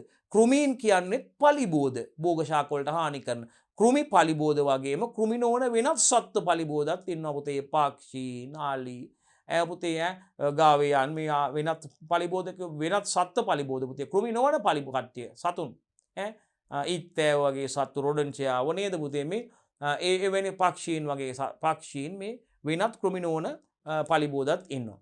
එතකොට පුතේ අපි මෙතන මේ ජෛව පලිබෝධනාශක විදිහට ශුද්‍ර ජීවීන් යොදා ගන්නවලු. ඒකේ වැදගත්කම විස්තර කරන්න බලමු පුතේ. රයිට්? හරි. එතකොට බලන්න පුතේ අපි මේක විස්තර කරමු පුතේ. පලිබෝධ කළමනාකරණය සඳහා අන්න බලන්න පුතේ. අපිට පලිබෝධ කළමනාකරණය සඳහා පාංශු ජීවීන් වඩාත් කාර්යක්ෂම ලෙස යොදාගත හැකි අතර පරිසර හිතකාමී වෙනවා. බලන්නකෝ. වල්නාශකයක් යොදනවා වගේද අපිට පලිබෝධකයෙක් පාලනය කරන්න එයාගේ ස්වභාවික සතුරෙක් භාවිතා කරන එක ශුද්‍ර ජීවියෙක් භාවිතා කරලා පලිබෝධකයෙක් පාලනය කරනවා කියන්නේ ඒක පරිසර හිතකාමීනි පුතේ. ඒ සඳහා වල්නාශක භාවිතා කරලා ඇතිවෙච්ච පහුගිය කාලේ අපේ රටේ ඇතිවෙච්ච විශාල ව්‍යසන තත්ත්වයේ මේ ඇතිවෙච්ච රෝගාබාධ පිළිකා වකුගඩු ප්‍රශ්න ඉතින් ගැටලු විශාල සංඛ්‍යාවකට මුහුණ දෙනවා පුතේ. පස නිසරු වෙනවා පුතේ. ඉතින් ඒක හේතු වෙනවා මේ පසට මේ එකතු වෙන මේ වගේ අවශේෂ කොටස් පුතේ අපි දන්නවා ආහාර දාම ජාල ඔස්සේ මිනිසාගේ ශරීරයට ඇතුල් වීම නිසා විවිධ රෝගාබාධ වලට මිනිසා ඇතුළු සතුන්ට ලක්වීම මේක පුතේ ඇත්තටම මේක විශාල තර්ජනයක් බවට පත් වෙලා තියෙනවා. ඉතින් ඒක නිසා අපිට පරිසර හිතකාමී විදියට පුතේ අපිට පුළුවන් මේ ජෛව පලිබෝධනාශක භාවිතා කරන්න පුළුවන් පුතේ. ඉතින් මේ ජෛව පලිබෝධනාශක මගින් පුතේ පලිබෝධ කළමනාකරණය සඳහා පාංශු ජීවීන් යොදා ගැනීම පුතේ එහෙනම් වඩාත් කාර්යක්ෂම ලෙස යොදා ගන්න පුළුවන් වගේම පුතේ ඒක විශේෂයෙන්ම පරිසර හිතකාමී වෙනවා පුතේ. පරිසර හිතකාමී වෙනවා ඒක. රයිට් හරි. පසට කාබනික ද්‍රව්‍ය එකතු කරන්න පුතේ වැදගත් වෙනවා ශුද්‍ර ජීවීන්. පසට කාබනික ද්‍රව්‍ය එකතු කරන්න වැදගත් වෙනවා පුතේ ඒගොල්ලෝ. බලන්න ඇල්ගේ වැනි පාංශු ශුද්‍ර ජීවීන් මිය යාම නිසා බලන්නකෝ ඔවුන්ගේ දේහයේ අඩංගු කාබනික ද්‍රව්‍ය පසට ලැබෙනවලු පුතේ. බලන්නකෝ. පසට කාබනික ද්‍රව්‍ය එකතු කරන්න වැදගත් වෙනවලු. ඇල්ගේ වගේ පාංශු ශුද්‍ර ජීවීන් මිය යාම සිද්ධ වෙනවා පුතේ. ඒ මිය යාම නිසා ඔවුන්ගේ දේහයේ අඩංගු මොනවද? කාබනික ද්‍රව්‍ය පසට ලැබෙනවා. එහෙනම් මේවා අනෙකුත් ශුද්‍ර ජීවීන් මගින් දි รา පත් කිරීම මගින් පුතේ පසට පෝෂක ලැබෙනවා. මෙන්න මේ පස තුල වැඩෙන ඇල්ගී පුතේ වැනි පාංශු ශුද්‍ර ජීවීන් මිය යාම නිසා හරිද? ඒගොල්ලන්ගේ දේහයේ අඩංගු කාබනික ද්‍රව්‍ය පසට ලැබෙනවා. මෙන්න මේ කාබනික ද්‍රව්‍ය කවුද පුතේ? අනෙකුත් ශුද්‍ර ජීවීන් මගින් දි รา පත් කරවීම මගින් මොනවද? පසට පෝෂක ලැබීම සිද්ධ වෙනවා. මොනවද පුතේ පසට ලැබීම සිද්ධ වෙන්නේ? පසට පෝෂක එකතු වීම සිද්ධ වෙනවා. මං හිතන්නේ දුවලා පුතාලට ඉතාමත්ම පැහැදිලි. පසට පෝෂක එකතු වීම සිද්ධ වෙනවා. ඉදිරියට යන්න. ඊළඟ එක අංක 7 පුතේ සිමෙන්තින් නැත්තම් පාම්සු අංශු බැඳීම සඳහා හේතු වෙනවලු. මොකද පුතේ? පාම්සු අංශු බැඳීම සිමෙන්තින්. බලන්නකෝ. පාංශු ශුද්‍රජීවී ශ්‍රාවයන් නිසා මෙන්ම බලන්නකෝ. පාංශු ශුද්‍රජීවීන්ගේ ශ්‍රාවයන් තියෙනවා. හරි. පාංශු ශුද්‍රජීවීන්ගේ ශ්‍රාවයන් මෙන්ම පාංශු ශුද්‍රජීවීන්ද මොකද ඒගොල්ලෝ කරන්නේ? පස් පාංශු අංශු එකිනෙක බඳවා තබා ගැනීමට පස් අංශු එකිනෙක බන්ධනය කරන්න බැඳලා තියාගන්න ක්‍රියා කරන නිසා හරිද පුතේ? පාංශු සමූහන නිර්මාණය වීමෙන් පාංශු ඛාදනය අඩුවේ. බලන්නකෝ අර අපි පාංශු ව්‍යුහයේ හැඳින්වීමේදී කිව්වේ පසේ තියෙන වැලි මැටි සහ රොන් මඩ කියන අංශු කවුද පුතේ? පසේ තියෙන මේ ප්‍රාථමික ඛනිජාංශු ද්විතීයික අංශු කවුද පුතේ? වැලි මැටි රොන් මඩ කියන අංශු පසේ ඉන්න විවිධ බැඳුම්කාරක ද්‍රව්‍ය මගින් පසේ ඉන්න විවිධ බැඳුම්කාරක ද්‍රව්‍ය මැටි හියුමස් වගේ කට්ටිය මෙන්න මේ හියුමස් වගේ කට්ටිය පසේ ඉන්න විවිධ බැඳුම්කාරක ද්‍රව්‍ය මගින් මේවා එකිනෙක බැඳ තබලා හදන පාම්සු සමූහනවල හැඩය තමයි පුතේ පාංශු ව්‍යුහය කිව්වේ. මොකද්ද පුතේ පාංශු ව්‍යුහය කියන්නේ? පසේ ඉන්න වැලි මැටි රොන් මඩ කියන අංශු පසේ ඉන්න විවිධ බැඳුම්කාරක ද්‍රව්‍ය මගින් නේද? පසේ ඉන්න විවිධ බැඳුම්කාරක ද්‍රව්‍ය මගින් එකිනෙකට බැඳ තබලා හදන පාංශු සමූහනවල හැඩයයි පුතේ පාංශු ව්‍යුහය කියලා අපි කිව්වේ. එතකොට එහෙනම් පාංශු ශුද්‍රජීවීන් ජීවී ශ්‍රාවයන් එක තියනවා පුතේ නිදහස් කරනවා. මෙන්න මේ ශ්‍රාවයන් මෙන්ම පාංශු ශුද්‍රජීවීනුත් පුතේ පස් අංශු එකිනෙකට බඳලා තියන්න උදව් කරනවා පුතේ. පස් අංශු එකිනෙකට බඳවා තබා ගැනීමට ක්‍රියා කරන නිසා පාංශු සමූහන නිර්මාණය වීමෙන් පුතේ මොකද වෙන්නේ? පාංශු ඛාදනය අඩු වෙනවා. මේ විදිහට පාංශු සමූහන නිර්මාණය වීමෙන් පස් ඛාදනය වෙලා යන එක soil erosion එක නතර වෙනවා පුතේ. ඒ වගේම පුතේ පාංශු ව්‍යුහ ආකාර ගොඩ නැගීමෙන් පාංශු ව්‍යුහයත් ගොඩ නැගෙනවා. ඒකත් නියම කතාවක්. පාංශු ව්‍යුහ ආකාර ගොඩ නැගීමෙන් පුතේ මොකද වෙන්නේ? පාංශු ව්‍යුහ පසේ මනා ව්‍යුහයක් ගොඩ නැගීමත් සිද්ධ වෙනවා පුතේ. එකකින් පසේ ව්‍යුහය ගොඩ නැගීමත් එමගින් සිදු වෙනවා පුතේ. රයිට්. 8 වෙනි කරුණ වැදගත්කම බලන්න. පසක පවතින දූෂක වියෝජනය කරන්න පුතේ පාංශු ශුද්‍රජීවීන් වැදගත් වෙනවා. බලන්න මොනතරම් වැදගත් කරුණද කියලා පුතේ. 8 වෙනි කරුණ පසක පවතින දූෂක වියෝජනය කිරීම පුතේ. බලන්න විවිධ ක්‍රියාවලි වල ප්‍රතිඵලයක් ලෙස පසට එකතු වන දූෂක ඒවා සරල ද්‍රව්‍ය බවට පත් කිරීම නිසා පුතේ පාංශු දූෂක පසේ අඩුවීම නිසා ශාක මුල් වලට හා අනිකුත් පාංශු ජීවීන්ට වන හානියද අවම වෙනවා. බලන්න පුතේ කතාව. පසක පවතින දූෂක වියෝජනය කරන්න පාංශු ශුද්‍රජීවීන් දායක වෙනවා පුතේ. ඒ කියන්නේ පුතේ විවිධ ක්‍රියාවලි වල ප්‍රතිඵලයක් විදිහට පසට එකතු වන දූෂක විෂ ද්‍රව්‍ය පුතේ දූෂක සරල ද්‍රව්‍ය බවට පත් කරන්න ශුද්‍රජීවීන් දායක වෙනවා පුතේ. ඉතින් මේ නිසා පසේ තියෙන දූෂක පාංශු දූෂක පසෙන් අඩුවීම නිසා පුතේ මොකද වෙන්නේ? ඒවා මගින් ශාක මුල් වලට වගේම අනෙකුත් පාංශු ජීවීන්ට හරි වන හානිය අවම වෙනවා. පස මත විවිධ ක්‍රියාකාරීත්වයන් නිසා එකතු වන දූෂක වියෝජනය කරන්න ශුද්‍රජීවීන් දායක වෙනවා පුතේ. ඒක නිසා එවැනි දූෂක වලින් ශාක වලට වගේම ශුද්‍රජීවීන්ට ඇතිවන බලපෑම අවම වෙනවා. රයිට්. පැහැදිලි මං හිතන්නේ දුවල පුතාලට. රයිට්. හරි. 9 වෙනි කරුණ. පසේ ජලය රඳවා ගැනීමේ ධාරිතාවය වැඩි කිරීමට දායක වෙනවා. water holding capacity එක. soil water holding capacity එක. පසේ ජල ධාරිතාවය නැත්නම් පසේ ජලය රඳවා තබා ගැනීමේ හැකියාව වැඩි කරන්න ශුද්‍රජීවීන් දායක වෙනවලු. නියම කතාවක්. බලමු. මොකද්ද? පසේ ජලය රඳවා ගැනීමේ ධාරිතාවය වැඩි කරන්න ශුද්‍ර ජීවීන් දායක වෙනවලු. කොහොමද එහෙම වෙන්නේ නැත්තේ? එහෙනම් අනිවාර්යයෙන්ම පාංශු ශුද්‍ර ජීවීන් මගින් පාංශු ව්‍යුහය දියුණු කිරීම නිසා බලන්නකො පුතේ ජලය රඳවා ගැනීම ඉහළ නංවනවා. හොඳ පාංශු ව්‍යුහයක් සහිත පසක් නම් ඒ පසේ රඳවා ගත හැකි ජල ප්‍රමාණය වැඩි. ඒ පසේ රඳවා ගන්න පුළුවන් ජල ප්‍රමාණය වැඩි. ඉතින් හොඳට හොඳ මනාව්‍යුහයක් සහිත පසක් නම් ඒ පසේ රඳවා ගැනීමේ පසේ ජලය රඳවා ගැනීමේ ධාරිතාවේ වැඩි. ඉතින් මේක වැඩි කරන්න ශුද්‍ර ජීවීන්ට හැකියාවක් තියෙනවා. කොහොමද? පාංශු ශුද්‍ර ජීවීන් මගින් ඒගොල්ලෝ පාංශු ව්‍යුහ දියුණු කරනවා පුතේ. පසේ ව්‍යුහය දියුණු කරනවා. ඒ නිසා ජලය රඳවා ගැනීම ඉහළ නංවනු ලබනවා. එහෙනම් ජලය රඳවා ගැනීම ඉහළ නංවනු ලබනවා පුතේ. හරි. ශුද්‍ර ජීවීන් මගින් මතක තියාගන්න පාංශු ව්‍යුහ දියුණු කරනවා.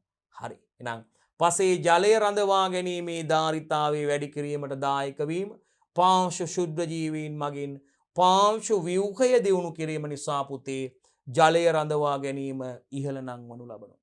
ජලය රඳවා ගැනීම ඉහළ නංවනු ලබනවා පුතේ. රයිට්. රයිට් 10 වෙනි කරුණ බලන්න. පාෂාණ හා ඛනිජ ඛාදනයටත් ශුද්‍ර ජීවීන් උපකාරී වෙනවා. බලන්න. පාංශු ශුද්‍ර ජීවීන් විසින් පුතේ කාබනික ද්‍රව්‍ය වියෝජනය කරනකොට හැදෙන කාබනික් අම්ලය නිසාද පුතේ ශ්වසනයේදී නිපදවන කාබන් ඩයොක්සයිඩ් වායුව මොකද වෙන්නේ? පාංශු ජලයේ දියවීමෙන් සෑදෙන කාබනික් අම්ල නිසාද පුතේ පාෂාණ ඛාදනයට නැත්තම් ජීර්ණයට ලක් වෙනවා. බලන්න මේ කතාව. පාංශු ශුද්‍ර ජීවීන් විසින් පුතේ මේ කාබනික ද්‍රව්‍ය වියෝජනයේදී හැදෙන කාබනික් අම්ලය නිසා පුතේ ශ්වසනයේදී නිපදවන කාබන් ඩයොක්සයිඩ් වායුව ඒගොල්ලොන්ගේ ශෛලීය ශ්වසන ක්‍රියාවලියේදී නිපදවන කාබන් ඩයොක්සයිඩ් වායුව පාංශු ජලයේ දියවීමෙන් පුතේ ශක්තිය නිදහස් කරනවානි ශ්වසන උපස්තර විදියට ඒවා භාවිතා කළා. එහෙනම් මේකෙදි හැදෙන CO2 ජලයේ දියවීමෙන් හැදෙන කාබනික් අම්ලය පුතේ නිසා මොකද වෙන්නේ? පාෂාණ ඛාදනයට වගේම ජීර්ණයට ලක්වීම සිද්ධ වෙනවා පුතේ. පැහැදිලි බලන්නකෝ. පාෂාණ හා ඛනිජ ඛාදනයට උපකාරී වෙනවා ශුද්‍ර ජීවීන්. කොහොමද? පාංශු ශුද්‍ර ජීවීන් විසින් ඒගොල්ලෝ කාබනික ද්‍රව්‍ය වියෝජනයේදී නිපදවන කාබනික් අම්ලය වගේම ශ්වසනයේදී නිපදවන කවුද? CO2 වායුව, කාබන් ඩයොක්සයිඩ් වායුව පුතේ පාංශු ජලයේ දිය වෙලා පුතේ හැදෙන කාබනික් අම්ලය නිසා පුතේ මේ පාෂාණ ඛාදනය වගේම පුතේ ජීර්ණයට ලක් වෙනවා. ඒ වගේම ඔවුන්ගෙන් නිදහස් වන විවිධ ශ්‍රාවයන් නිසාද පුතේ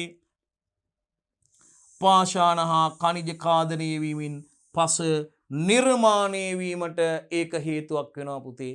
බලන්න පුතේ ශුද්‍ර ජීවීන්ගෙන් නිදහස් වන විවිධ ශ්‍රාවයන් නිසා පුතේ ශුද්‍ර ජීවීන්ගෙන් නිදහස් වන ඒ විවිධ ශ්‍රාවයන් මගිනුත් පුතේ පාෂාණ වගේම ඛනිජ ජීර්ණය වෙන්න දි รา පත් වීම සඳහා පාෂාණ හා ඛනිජ ඛාදනය වීමෙන් මොකද්ද වෙන්නේ? පස නිර්මාණය වීම සිද්ධ වෙනවා. පස නිර්මාණය වීම සිද්ධ වෙනවා. බලන්න පුළුවන් මොනතරම් වැදගත්කම් ප්‍රමාණයක් අපිට එකතු කරලා කතා කරන්න පුළුවන්ද කියලා. අතිශය වැදගත් මාතෘකාවක් පුතේ. වැදගත් ප්‍රශ්නයක් ඉදිරි විභාගවලදීත් අනිවාර්යයෙන්ම අහන්න පුළුවන් පුතේ. ඒ නිසා ඔබ අනිවාර්යෙන් මේක මනවින් අධ්‍යයනය කළා ඊට අදාළ සිද්ධාන්ත කොටස් ඉතා හොඳින් පාඩම් කළා. එවැනි මේ ආකාරයේ ප්‍රශ්න ගණනාවකට පිළිතුරු ලියලා හුරු වෙන්න දුවේ පුතේ. බොහොම හොඳයි. ඒ කොටසයි අවසන් කළේ පුතේ. රචනා ප්‍රශ්න පත්‍රයේ 2019 රචනා ප්‍රශ්න පත්‍රයේ ඒ කොටස රචනා ප්‍රශ්න පත්‍රයේ ඒ කොටස ව්‍යුගත රචනා ප්‍රශ්න හතරම අපි සාකච්ඡා කරලා ඉවරලා තමයි පුතේ පටන් ගත්තේ මේ B කොටස රචනා ප්‍රශ්න පත්‍රයේ පටන් ගන්න. B කොටස රචනා ප්‍රශ්න පත්‍රයේ රචනා ප්‍රශ්න 6ක් තියෙනවා පුතේ. ඒ රචනා ප්‍රශ්න 6න් දරුවෝ තෝරගන්න පුළුවන්. දරුවන්ට රචනා ප්‍රශ්න 4ක් තෝරගෙන ලියන්න පුළුවන් පුතේ. එක රචනා ප්‍රශ්නයක කොටස් 3ක් තියෙනවා. A කොටස, B කොටස, C කොටස කියලා. පළවෙනි රචනා ප්‍රශ්නේ නැත්නම් අර පිළිවෙලට ආපුවාම පස්වෙනි ප්‍රශ්නේ විදියටයි ව්‍යුගත ප්‍රශ්න 4 වෙනකොට ඊළඟ ප්‍රශ්න අංකණය කරගෙන ප්‍රශ්නාංක 5 කියලා.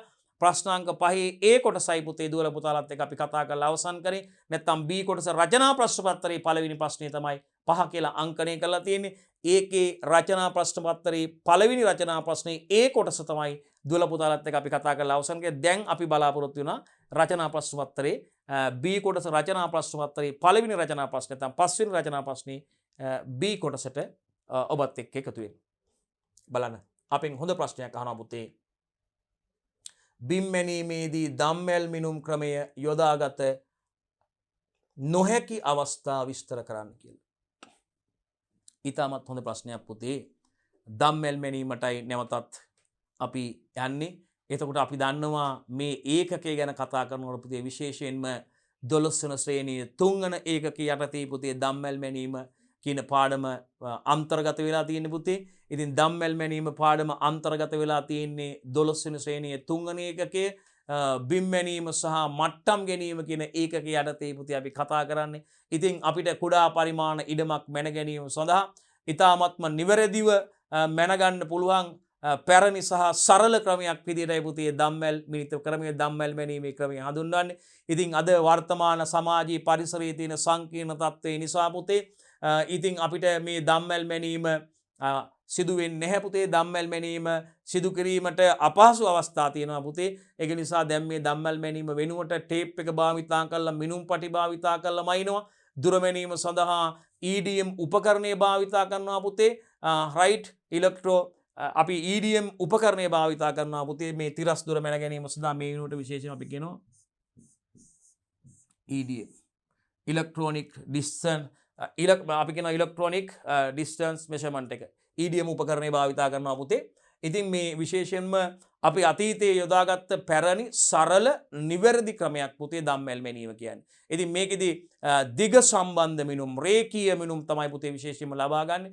කෝණ මැනීමක් සිදු කරන්නේ නැහැ පුතේ දම්වැල් මැනීමේදී. අපි විශේෂයෙන්ම රේඛීය මිනුම් පමණයි මේකෙදි මැනීම සිදු කරන්නේ. දිග සම්බන්ධ මිනුම් රේඛීය මිනුම්මයි ඉන්නේ පුතේ. ඉතින් ඉඩම සම ත්‍රිකෝණ වලට බෙදලා ඉඩමේ වර්ගඵලයේ සොයන්න පුළුවන් පුතේ. දෙකම සිතියමක් නිර්මාණය කරගන්න පුළුවන් සරල ක්‍රමයක් විදිහට දම්වැල් මැනීම ක්‍රමේ භාවිතා කරන්න පුළුවන් පුතේ. මේ සඳහා දම්වැල භාවිතා කරනවා පුතේ. ඉංජිනේරු දම්වැල, මෙට්‍රික් දම්වැල විදිහට දම්වැල් ආකාර තියෙනවා පුතේ. ලෝහ නමල පුතේ පුරුක් අමුණලා තමයි මේ දම්වැල සකස් කරලා තියෙන්නේ. ඉතින් එතකොට මේවා අපි සිද්ධාන්ත පන්ති වල දුව පුතාලත් එක්ක ඉතාම සාර්ථකව කතා කරලා තියෙන්නේ. විස්තරාත්මකව කතා කරලා තිනවා. ඉතින් විශේෂයෙන්ම අතීතයේදී භාවිතා කරපු සරල නිවැරදි ක්‍රමයක් පුතේ. කුඩා ඉඩමක් බාධක අඩු කුඩා ඉඩමක් මැනගන්න පුළුවන් මැනලා සිතියමක් පිළි කරගන්න පුළුවන් ක්‍රමයක් විදිහට පුතේ අපිට හඳුන්වන්න පුළුවන් දම්වැල් මිනිත ක්‍රම. ඉතින් වර්තමාන සමාජයේ තියෙන මේ පරිසරයේ තියෙන සංකීර්ණ තත්ත්වය නිසා පුතේ බාධක වැඩි ඉඩම් වල මේක අපිට දම්වැල් යොදලා මැනුම් කටයුතු කරන්න අමාරුයි. ඒක ඉතා විශාල ඉඩම් සඳහාත් අපිට මැනුම් කටයුතු කරන්න අමාරුයි මේක යොදාගෙන. මොකද ඒකෙදි ත්‍රිකෝණ සංඛ්‍යා 20ක් 30ක් විතර එන්න පුළුවන්. අපි මේක ඉතාම අඩු ත්‍රිකෝණ සංඛ්‍යාවකින් තමයි මේ ක්‍රියාවලිය කරන්නේ. ඒ වගේම දම්වැල් මැනුවේ ප්‍රධානතම මූලධර්මය තමයි ත්‍රිකෝණීකරණය. ඉතින් ඉඩම ත්‍රිකෝණ කිහිපයකට බෙදලා පුතේ ඉඩමේ වර්ගඵලය හොයලා අපිට මේ ක්‍රියාවලිය සිදු කරගන්න පුළුවන් ක්‍රියාවලියක් විදිහට ඉඩමක් මැනගන්න පුළුවන් ක්‍රමයක් සරල ක්‍රමයක් විදිහට අතීතයේ ඉඳන් භාවිතා කරපු ක්‍රමයක් විදිහට අපිට දම්වැල් මැනීම දුවල පුතාලට හඳුන්වලා දෙන්න පුළුවන්. අපි බලමු මොකක්ද කියලා යම් පුතේ. හැඳින්වීමට ලකුණු 20ක් දීලා තියෙනවා පුතේ. දම්වැල් මැනුම යොදාගත නොහැකි අවස්ථා 4 නම් කිරීමට එකකට ලකුණු 6 බැගින් 6 වරක් අතර ලකුණු 24ක් දීලා තියෙනවා පුතේ. ඒ වගේම අවස්ථා 4 විස්තර කිරීමට පුතේ එක් අවස්ථාවක් රූල් 2 3ක් විස්තර කරනවාට ඒ වගේ අවස්ථා 4 විස්තර කරනවාට 4 බැගින් ලකුණු 14 බැගින් ලකුණු 14 බැගින් කරුණු 4ට 14 4ක් ලකුණු 56 ඒ විදිහට තමයි පුතේ දෙවනි B කොටස සඳහා ලකුණු 100 නිර්මාණය වෙලා තියෙන්නේ. අපි බලමු. හැඳින්වීමට යම් පුතේ දම්වැල් මැනීම මේ බලන්න. දම්වැල් මැනීම යනු මෙන්න බලන්නකො මොන දුරවල් පමණද මෙන්න බලන්නකො මේ රේඛීය දුරවල් පමණක් මන් දුවල පුතාලට කියවනේ රේඛීය දුරවල් පමණක් භාවිතයෙන් ඉඩමක් මැනෙහි වර්ගඵලයේ සෙවීම සඳහා සම්මත දම්වැලක් භාවිතා කර ඉඩම ත්‍රිකෝණ වලට වෙන් කර බිම් මැනීමේ ක්‍රියාවලියයි. ඔන්න ලකුණු 20ම හම්බ වෙනවා මේ විස්තරය ලියුවොත් හරියට. බලන්න. දම්වැල් මැනීම යනු රේඛීය දුරවල් පමණක්. අපි කිව්වා දිග සම්බන්ධ මිනුම් පුතේ. රේඛීය මිනුම් පමණයි මේකෙදි භාවිතා වෙන්නේ. දිග සම්බන්ධ මිනුම් රේකීය මිනුම් පමණයි කෝණ මැනීමක් සිදු කරන්නේ නැහැ අපි මේකෙදී. බලන්නකෝ පුතේ දම්මැල් බිම් මැනුම යනු රේකීය දුරවල් පමණක් භාවිතයෙන් රේකීය මිනුම් පමණක් භාවිතා කරලා රේකීය දුරවල් පමණක් භාවිතා කරලා කවුද ඉඩමක් මැනලා එහි වර්ගඵලය සෙවීම සඳහා සම්මත දම්වැලක් භාවිතා කර කවුද ඉඩම ත්‍රිකෝණවලට වෙන් කර අන්න බලන්න ඉඩම ත්‍රිකෝණවලට වෙන් කර බිම් මැනීමේ ක්‍රියාවලිය වේ. අන්න බලන්නකෝ. ඉඩම ත්‍රිකෝණවලට වෙන් කරලා බිම් මැනීමේ ක්‍රියාවලියයි. එහෙනම් මේකේ මූල ධර්මය තමයි පුතේ දම්මැල් මිනිත මැනීමේ ක්‍රමයේ මූල ධර්මය තමයි ත්‍රිකෝණීකරණය. ඉඩම ත්‍රිකෝණ කීපයකට බෙදලා ඉඩමේ වර්ගඵල හිවීමයි කරා. ඉතා අඩු ත්‍රිකෝණ සංඛ්‍යාවකින් ඉතා ත්‍රිකෝණ කිහිපයකින් ඉතා අඩු ත්‍රිකෝණ සංඛ්‍යාවකින් මේ වැඩේ කරගන්න පුළුවන් නම් පුතේ ඒක සාර්ථකයි. ඉතා විශාල ඉඩම් සඳහා මයින්ඩ් බැරි වෙන්නේ ත්‍රිකෝණ විශාල සංඛ්‍යාවක් නිර්මාණය ඒ වගේ දුර ඒ රේඛාවල දිග මයින්ඩ් ගිහපුවාම පුතේ ගැටලු ඇති වෙනවා. ඒක නිසා තමයි කුඩා ඉඩමක මැන ගැනීම මැනලා අපිට කුඩා ඉඩමක් මැනලා රයිට් ඉඩමේ වර්ගඵලය හොයාගන්න පුළුවන් ක්‍රමයක් විදිහට සරල සමතලා ඉඩමක් නම් වඩාත් හොඳයි පුතේ. දත්ත ගණන අඩු නේද පුතේ සංකීර්ණතාවයෙන් අඩු කුඩා සමතලා ඉඩම් කැබැල්ලක් මැන ගැනීම සඳහා පහසුවෙන්ම යොදා ගන්න පුළුවන් ක්‍රමයක් විදිහට මේ දම්වැල් මිනිත ක්‍රමය සරල පැරණි පහසු ක්‍රමයක් නිවැරදි ක්‍රමයක් විදිහට පුතේ අපිට හඳුන්වන්න පුළුවන්. ඒකයි අපි මෙතන හැඳින්වුවේ පුතේ. හැඳින්වීමේ ලකුණු 20ක් හම්බ වෙනවා පුතේ. දම්වැල් බිම් මැනීම යනු රේකීය දුරවල් පමණක් භාවිතයෙන් පුතේ රේකීය දුරවල් පමණක් භාවිතයෙන් ඉඩමක් මැන එහි වර්ගඵලය සෙවීම සඳහා කවුද සම්මත දම්වැලක් භාවිතා කර ඉඩම ත්‍රිකෝණවලට වෙන් කර බිම් මැනීමේ ක්‍රියාවලිය සිදු කිරීමයි පුතේ දම්වැල් මැනීම කියන්නේ. මේකේ මතක තියාගන්න රේකීය දුරවල් පමණයි භාවිතා වෙන්නේ. විශේෂයි.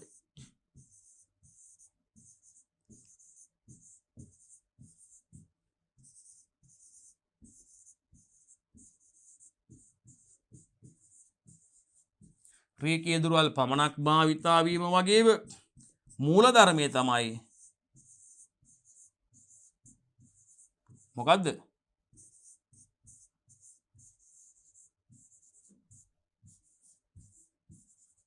ත්‍රිකෝණීකරණය. ඉඩම ත්‍රිකෝණ වලට බෙදලා වෙන් කරලා මේකේ වර්ගඵල හේම තමයි පුතේ මේකේ මූල ධර්මය. දම්වැල් මිනී මූල ධර්මයේ තමයි පුතේ ත්‍රිකෝණීකරණය.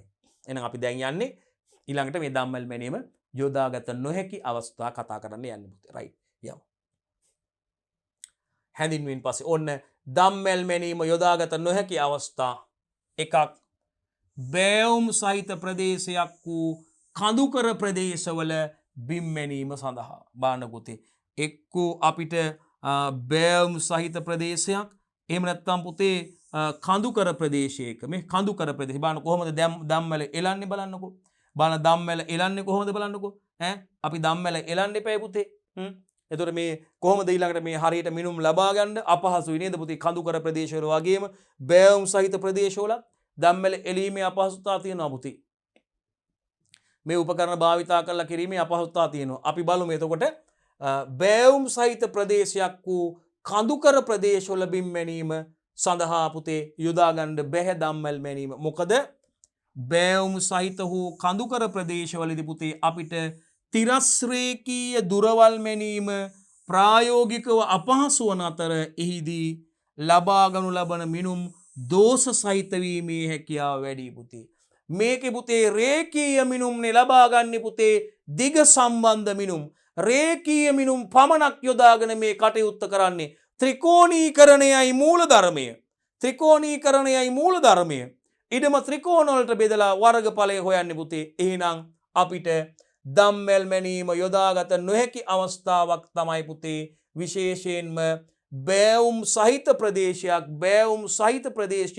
එහෙම නැත්නම් කඳුකර ප්‍රදේශ වල බිම් මැනීම සඳහා දම්වැල් මැනීම යොදා ගන්න බෑ අපහසුයි. ඒකට හේතුව තමයි පුතේ මේ බෑවුම් සහිත එහෙම නැත්නම් කඳුකර ප්‍රදේශවලදී පුතේ අපිට මේ තිරස්රේකීය දුර පුතේ පවත්වා ගැනීම නැත්නම් තිරස් දුරවල් මැනීම ප්‍රායෝගිකව අපහසු වෙනවා පුතේ. ඒකෙදි අපිට ලබා ගන්නා මිනුම් දෝෂ සහිත වීමේ හැකියාව ඉහළයි.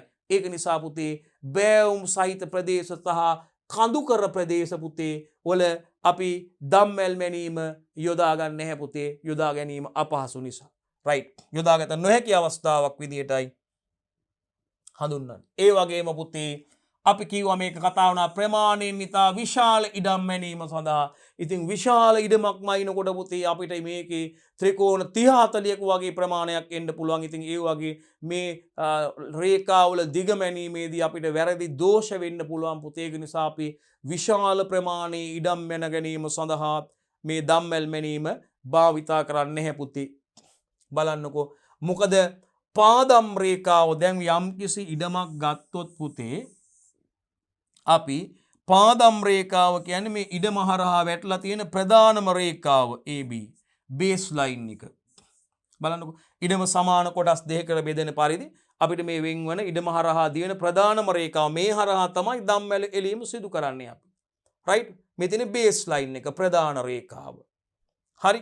එතකොට පාදම් රේඛාව නැත්නම් බේස් ලයින් දම්වැලේ දිගට වඩා වැඩි දිගකින් යුතු ඉඩම් වලද දැන් දම්වැලේ දිගට වඩා වැඩි වුණොත් මේ පාදම් රේඛාව මේ බලන්න ඒකයි කියන්නේ මේ දම්වැල එලන්නේ පාදම් රේඛාව ඔස්සේනේ බලන්න පාදම් රේඛාව නැත්නම් බේස් ලයින් එක ඉඩම සමාන කොටස් දෙකකට වෙන්වන පරිදි මේ ඉඩම හරහා තියෙන දිගම රේඛාව පුතේ පාදම් රේඛාව නැත්නම් බේස් ලයින් එක හරිද දම්වැලේ දිගට වඩා වැඩි දිගකින් යුතු ඉඩම් වලද ඒ වගේම බේස් ලයින් පිහිටවීමේදී හා අනුලම්බ වලට අදාළ මිනුම් ලබා ගැනීමේදී දෝෂ වැඩිවීමට ඇති අවකාශය වැඩිවීම මෙයට හේතුවයි. අන්න බලන්නකෝ දැන් ඉතා විශාල ඉඩම් වනිනකොට පාදම් රේඛාව නැත්තම් බේස් ලයින් එක දිගේනේ දම්වැල එලීම සිදු වෙන්නේ.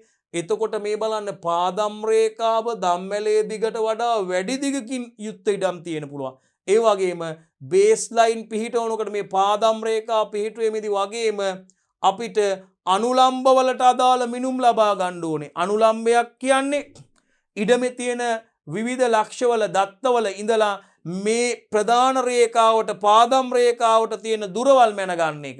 දැන් මේ ඉඩමේ පාරවල් තියෙන්න පුළුවන්. ඉඩමේ මේ කඳු තියෙන්න පුළුවන්. ඉඩමේ ගොඩ නැගිලි තියෙන්න පුළුවන්. රයිට්. ඒ වගේම සයිලෝ එකක් වගේ තියෙන්න පුළුවන්. මෙන්න මේ තැන් වල ඉඳන් අපිට මේ පාදම් රේඛාවට බේස් ලයින් එකට තියෙන දුර ලබා ගන්න ඕනේ අවම දුර. මිනුම් පටි අවම දුර ලැබෙන ලක්ෂ්‍යය මේ අනුලම්බ ඍජුකෝණී අනුලම්බය. මේ බලන්නකො මේ පාරේ ඉඳලා මේ අපිට පාදම් රේඛාවට තියෙන දුර. ඒ කියන්නේ ඉඩමේ තියෙන දත්තවල ඉඳන් මේ පාදම් රේඛාවට ප්‍රධාන රේඛාවට තියෙන දුරවල් මැනගන්නේ. ඔෆ්සෙට් ගන්නවා කියන අනුලම්බ ගන්නවා කියලා. එතකොට මේ බලන්නකො අපි දැන් මිනුම් පටියේ එක් කෙරවලක් මෙතන තියන් අනිත් කෙරවල මේ දම්වැල මත එහා මෙහා කරමින් මෙතෙන් තියෙන අවම දුර ගන්නවා. මිනුම් පටියේ අවම දුර ලැබෙන ලක්ෂ්‍යය තමයි අපි මේ ඍජුකෝණී අනුලම්බයක් විදිහට ගන්නෙ. ඒ කියන්නේ අපිට එහෙනම් පුතේ විශේෂයෙන්ම ඉඩමේ ප්‍රමාණය විශාල නම් පුතේ අපිට පාදම් රේඛාව දම්වැලේ දිගට වඩා වැඩි දම්වැල නෙමෙයි පාදම් රේඛාව දිගේ දම්වැල එලන්නේ. ඉතින් මේ ඉඩම විශාල ඉඩමක් නම් ඉඩම හරහා වැටෙන දිගම රේඛාව මේ බේස් ලයින් එක පාදම් රේඛාව දම්වැල දිගට වඩා දිග වෙනවනේ. දම්වැලේ දිගට වඩා දිගකින් වැඩි දිගකින් යුතු ඉඩම් වලත් ඒ වගේම බේස් ලයින් එක පිහිටවනකොට වගේම මේ ඒවට අදාළ අනුලම්බ වලට අදාළ මිනුම් ලබා ගන්න ගියපහම පුතේ දෝෂ වැඩිවීමට තියෙන අවකාශය වැඩි. ඒකයි මේ විශාල ප්‍රමාණයේ ඉඩම් සඳහා දම්වැල් මැනුම යොදා ගැනීමට අපහසු වෙන්නේ නොහැකි වෙන්නේ. රයිට්. හොඳයි. 3 දත්ත වැඩි ප්‍රමාණයක් සහිත ඉඩම් මැනීම සඳහා භාවිතා කරන්න අපහසුයි. දත්ත වැඩි ප්‍රමාණයක් සහිත ඉඩම් මැනීම සඳහා භාවිතය කරන්න අපහසුයි. දම්වැල් මැනීම ඇත්ත කතාව. දත්ත වැඩි සංඛ්‍යාවක් තියෙන ඉඩම් තියෙනවා පුතේ. ගොඩ නැගිලි විශාල ගොඩ නැගිලි කියන්නේ මිනිසා විසින් නිර්මාණය කළ ගොඩ නැගිලි විශාල ප්‍රමාණයක් ඒ ඉඩම හරහා පාරවල් ගොඩ නැගිලි පර්වත ස්වභාවික වෘක්ෂලතා ආදී දත්ත විශාල ප්‍රමාණයක් ඉඩම තියෙනවා. ඉතින් දම්වැල එලීම දම්වැල මේ මිනුම් ලබා ගැනීම අනුලම්බ ලබා ගැනීම මේ ලක්තවල ඉඳලා ප්‍රධාන රේඛාවට තියෙන මිනුම් ලබා ගන්න අපහසුයි. බාධක හරහා තියෙනකොට බාධක මග හරවමින් මේ වැඩේ කරන්න අමාරුයි. ඒක නිසා පුතේ අපි කියනවා දත්ත ප්‍රමාණය වැඩි බැවින් තිරස් දුර මැනීමේ වගේම අනුලම්බ ගැනීම අපහසු විය එතකොට. තවද අනුලම්බ ලබා ගැනීමේදී දෝෂ සිදු වුවහොත් ඒ අවසාන සිතියම නිර්මාණයේදී ගැටලු මතුවෙනවා පුතේ. තවද දත්ත වැඩි නිසා වැඩි කාලයක් ගතවීම සිද්ධ වෙනවා. සමතලා දත්ත අඩු ඉඩමක් නම් කුඩා ප්‍රමාණ ඉඩමක් නම් පහසුවෙන් මැනගන්න පුළුවන් පුතේ. ඉඩමේ ගොඩ නැගිලි ඉදි කරපු ගොඩ නැගිලි ඒ වගේම ඉඩමේ ජලාස ඉඩම හරහා පාරවල් විශාල ගොඩනැගිලි පර්වත විශාල වෘක්ෂ මිනිසා විසින් නිර්මාණය කරපුවා වගේම මේ පිහිටීමක් දේවලුත් තියෙනවා. විශාල දත්ත ප්‍රමාණයක් තියෙනවා නම් පුතේ අපිට මේ රේඛීය දුරවල් මනින්න අමාරුයි. හරි ඒ ඉඩමේ තියෙන දත්ත ප්‍රමාණය වැඩි වෙනකොට තිරස් දුර මැනීමේ කටයුතු වගේම අනුලම්බ ගැනීම අපහසුයි. ඉඩමේ අර ප්‍රධාන රේඛාවට අනිකුත් ලක්ෂ වල ඉඳන් තියෙන දුර මැන ගන්න ඉපේ. ඒ අනුලම්බ ලබා ගන්නත් අපහසුයි එතකොට පුතේ. රයිට් දෝෂ සිදු වුණොත් අවසානයේ සිතියම නිර්මාණයේදී ගැටලු මතුවෙනවා. ඒ වගේම දත්ත වැඩි නිසා මේ වැඩේ කරන්නත් වැඩි කාලයක් ගත වෙනවා. දත්ත ප්‍රමාණය වැඩි නිසා වැඩි කාලයක් ගත වීම සිද්ධ වෙනවා. හරි ඒ නිසා දත්ත ගණන වැඩි ඉඩම් මැනීම සඳහා දම්මැල් මැනීම අපි යොදා ගන්න. ඒකත් දම්මැල් මැනීම යොදාගත නොහැකි අවස්ථාවක් විදිහට අපිට හඳුන්වන්න පුළුවන් පුතේ. රයිට්. ඒ වගේම මැනුම් ස්ථාන අතර තිරස් දුර මැනීමට අපහසු අවස්ථාවලත් පුතේ යොදා ගන්න බෑ. අපිට හරියට දැන් අපි මැනුම් ස්ථාන අතර මේ නිවැරදිව තිරස් දුර මැන ගැනීමට අපිට අවශ්‍යයි පුතේ. මේ ආකාරයට අපිට මේ මැනුම් ස්ථාන අතර තිරස් දුර නිවැරදිව මැන ගැනීමට අපහසු අවස්ථා සඳහා අපි දම්මැල් මැනීම යොදා ගන්නෑ පුතේ. ඒ කියන්නේ තිරස් දුර මනින ස්ථාන අතර බාධක අධික විටදී එම තිරස් දුර මැනීමට අපහසුයි. තවද තිරස් දුරවල් වඩා දිගුවන විට දම්මැල කිහිප වරක් යෙදීමට සිදුවෙනවා. එකතනදී දෝෂ ඇති වෙන්න පුළුවන්. බලන්නකෝ මැනුම් ස්ථාන අතර තිරස් දුර මැනුම් ස්ථාන අතර තිරස් දුර මැනීමට අපහසු අවස්ථා සඳහා පුතේ දම්මැල් මැනීම යොදා ගන්නෑ. මොකද ඒකට හේතුව තිරස් දුර මනින ස්ථාන අතර බාධක අපිට තිරස් දුර මනින්න තියෙන ලක්ෂ අතරේ ස්ථාන අතර බාධක වැඩිපුර තියෙනවා නම් පුතේ බාධක වැඩිපුර තියෙනවා නම් අධිකව තියෙනවා නම් ඒ තිරස් දුර මැනගන්න අපහසුයි. පැහැදිලි නේද ඔය පුතේ? ඒ වගේම තිරස් දුරවල් වඩා දිගු වෙනකොට මනින්න තියෙන තිරස් දුරවල් වඩා දිගු වෙනකොට අපිට දම්මැල දෙතුන් පාරක් යොදන්න වෙනවනේ.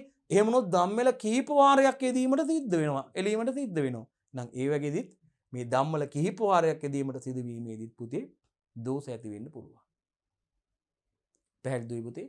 දම්මැල කීප වාරයක් යෙදීමට සිද්ධ වෙනකොටත් දෝෂ ඇති වෙන්න පුළුවන්. හරි. එකත් මතක තියාගන්න. ඒ වගේම කැලෑබද ප්‍රදේශ මැනීම සඳහා යොදා ගන්න බෑ.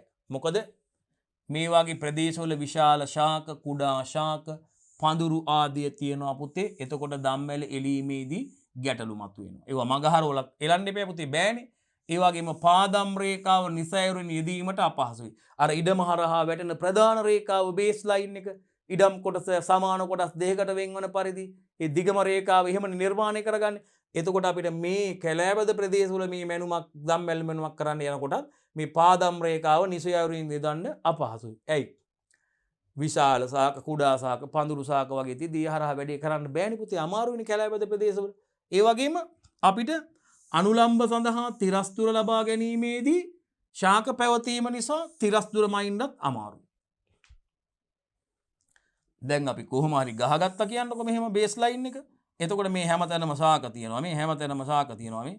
එතකොට කොහොමද අපි මේකට එහයින් තියෙන ලක්ෂයකට අනුලම්බයක් ගන්නෙ? ඒ කියන්නේ ඊට මේ අපිට දැන් මේ ශාකයට එහයින් ශාක එහා තියෙන මේ ලක්ෂයක ඉඳලා අපිට දත්තයක ඉඳන් අපිට ප්‍රධාන රේඛාවට තියෙන දුර හරියට දැන් මෙන්න මෙතනදී වගේ මෙහෙම තියෙනකොට ඒ කෙලින්ම ලබා ගන්න බෑනේ අපිට.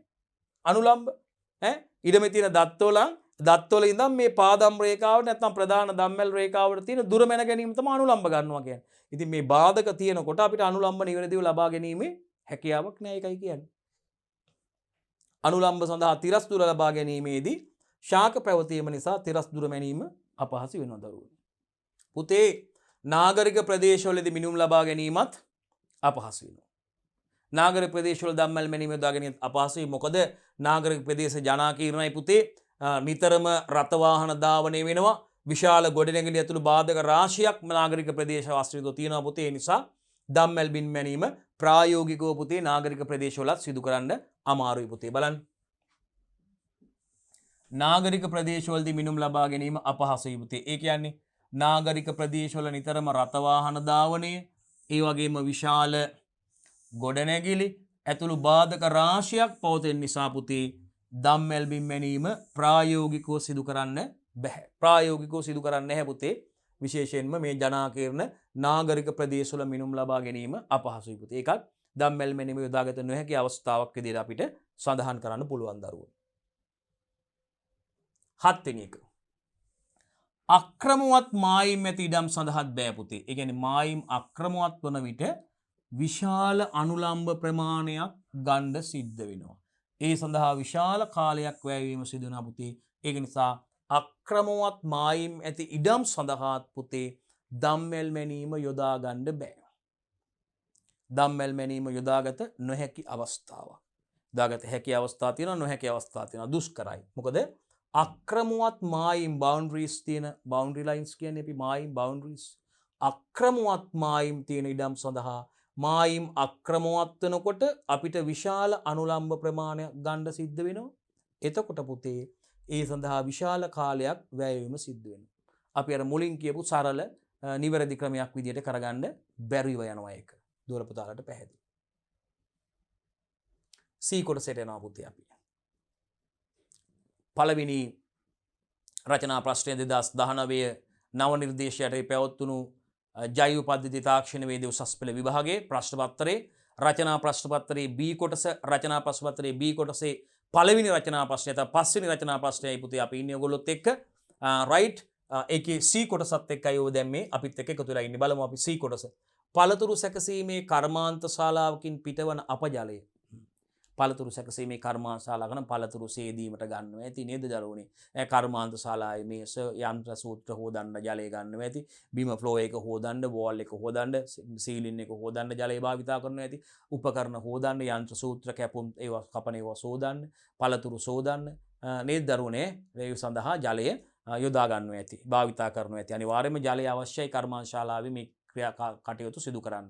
නේද පුතේ? එතකොට පළතුරු සැකසීමේදී නම් එනම් මේක විශේෂයෙන් පළතුරු බීම සකස් කරනවත් ඇති. එතකොට මේ ජලය අවශ්‍යයි. පිරිසුදු ජලය, හොඳ තත්ත්වයේ ජලය ඕනේ මේක අමුද්‍රව්‍යයක් විදියට ජලය යොදා ගන්න අවස්ථා තියෙනවා. එතකොට මේ ක්‍රියාවලිය වලදී එහෙනම් කර්මාන්ත ශාලාවක් පළතුරු සැකසීමේ කර්මාන්ත ශාලාවකින් පිටවන අපජලය අන්න බලන්න වේස්ට් වෝටර්. අපි දන්නවා කර්මාන්ත ශාලාවකින් පිටවන අපජලය අනිවාර්යයෙන්ම කර්මාන්ත ශාලාවකට මේ පරිසර බලපත්‍රයක් ගන්න ඕනේ. ඕනම කර්මාන්ත ශාලාවක් ආරම්භ කරනකොට වගේම වාර්ෂිකව මේ ලබා ගන්න පරිසර බලපත්‍රය අලුත් කරන්නත් ඕනේ. මධ්‍යම පරිසර අධිකාරීන් තමයි අපේ රටේ ඒක ලබා දෙන්නේ පුතේ. එතකොට පරිසර අධිකාරීන් ඇවිල්ලා කර්මාන්ත ශාලාව නිරීක්ෂණය කරනවා. කර්මාන්ත ශාලාවේ ගොඩනැගිලි මේවා නිරීක්ෂණය කරලා බලනවා. මේ කර්මාන්ත ශාලාව සතුව වේස්ට් වෝටර් මැනේජ්මන්ට් සිස්ටම් එකක් තියෙනවද? අපත ජල කළමනාකරණ පද්ධතියක් ක්‍රියාත්මක වෙනවද? මේ කර්මාන්ත ශාලාවේ නිෂ්පාදන කටයුතු වලින් පස්සේ බැහැර කරන ජලය, මේ අපවිත්‍ර වූ ජලය, මේ ජලය විවිධ ක්‍රියාවන්ට භාජනය වෙනවනේ මේ නිෂ්පාදන ක්‍රියාවලියේදී. සේදීම් කටයුතු වලින් බැහැර කරන ජලය. ඉතින් මේ ජලය මේ ට්‍රීට්මන්ට් එකක් කරනවද? නැත්නම් පිරියම් කිරීමකට ලක් වෙනවද? නැත්නම් වේස්ට් වෝටර් ට්‍රීට්මන්ට් එකක් අපත ජල කළමනාකරණය සිද්ධ වෙනවද? පෙරීමකට ලක් වෙනවද? මොකද සාමාන්‍යයෙන් මේක වෙනත් ජල ප්‍රභවයකට නැත්තම් මේ මුදාහරින්න කලින් මේ ජලය ගලාගෙන ගිහිල්ලා කාණු ඇලවේලි උස්ස ගමන් ගියා ජල ප්‍රභවයකනේ. ජල කොහාටද මොකද වෙන්නේ? මේවා පෙර පිරියම් කිරීමක් සිද්ධ වෙනවද කියන එක සම්බන්ධයෙන් මධ්‍යම පරිසර අධිකාරියෙන් හොයලා බලනවා. ඒ වේස්ට් වෝටර් සාම්පල් එකක් අරගෙන වේස්ට් වෝටර් ටෙස්ට් එකක් කරලා බලනවා. අපවිත්‍ර වූ ජල වේස්ට් වෝටර් ටෙස්ට් එකක් කරලා බලනවා. අවුට්සයිඩ් ලැබොරටරි එකට දීලා ඒ අපජලයේ පැවතිය යුතු තත්ත්වයන් තියෙනවද කියලා. ඒකත් පරීක්ෂා කරලා බලලා නිවැරදිව අපත්‍යල කළමනාකරණ ක්‍රියාවලියක් සිදු වෙනවද කියලා බලලා තීරණය කළා තමයි පරිසර බලපත්‍රය දෙන්නේ. ඉතින් ඒක නිසා මතක තියාගන්න දුවේ පුතේ. ඒක නිසා විශේෂයෙන්ම පළතුරු සැකසීමේ කර්මාන්ත ශාලාවකින් පිටවන අපජලය සඳහා මේ ප්‍රශ්නෙන් අපෙන් අහන්නේ ද්විතීක ප්‍රතිකර්ම ක්‍රියාවලිය පැහැදිලි කරන්න සිදු කරන කියන එකයි කියන්නේ. රයිට්? ඒකයි අපිට කතා කරන්න තියෙන්නේ. රයිට්. හැඳින්වීමට ලකුණු 20ක් තියෙනවා පුතේ සුපුරුදු පරිදි. ක්‍රියාවලියේ පියවර 5ක් නම් කිරීමට පුතේ එක කරුණක් නම් කිරීමට ලකුණු 6 බැගින් 6 වරක් 5 30ක් දීලා තියෙනවා. පියවර 5 විස්තර කිරීමට දරුවනේ පියවරක් විස්තර කරන ලකුණු 10 බැගින් ලකුණු ප්‍රශ්න පහට පියවර පහට පුතේ ලකුණු 50යි ඒ විදිහටයි ලකුණු 100 සකස් වෙන්නේ. හැඳින්වීමෙන් පුතේ. අපජලය. right.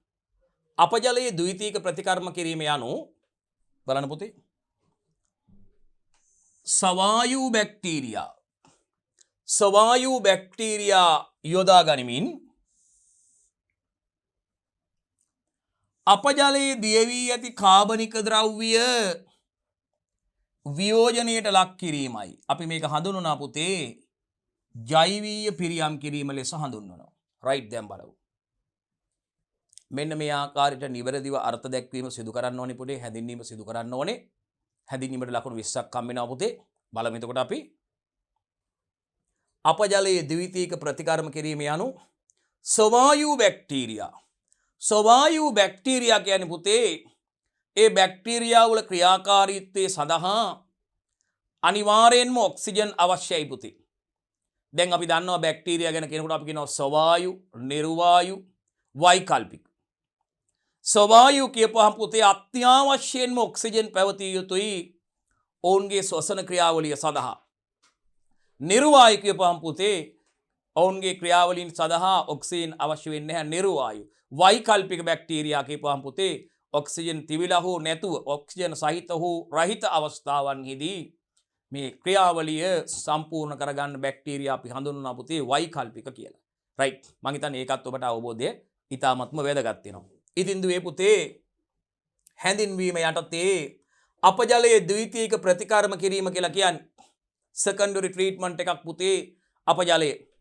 right. එතකොට එහෙනම් අපජලයේ ද්විතීයික ප්‍රතිකර්ම කිරීම කියලා කියන්නේ ස්වවායු බැක්ටීරියා යොදා ගනිමින් ඒගොල්ලොන්ගේ ක්‍රියාවලිය සඳහා ශ්වසන ක්‍රියාවලිය සඳහා අනිවාර්යෙන්ම ඔක්සිජන් අවශ්‍යයි පුතේ. ස්වවායු බැක්ටීරියා යොදා ගනිමින් පුතේ අපජලයේ දිය වෙලා තියෙන මේ අපජලයේ දියලා තියෙන කාබනික ද්‍රව්‍ය පුතේ හරි වියෝජනයට ලක් කිරීම තමයි අපජලයේ ද්විතීයික ප්‍රතිකර්ම කරණයේදී සිදු වෙන්නේ පුතේ.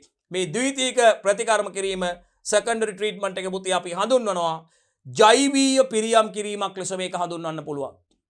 ශුද්‍ර ජීවීන් භාවිතා වෙනවා පුතේ. ස්වවායු බැක්ටීරියා භාවිතාව නිසා අපි මේ පිරියම් කිරීම තවත් ආකාරයකට අපිට හඳුන්වන්න පුළුවන් දුවේ පුතේ ජෛවීය පිරියම් කිරීමක් කියලා.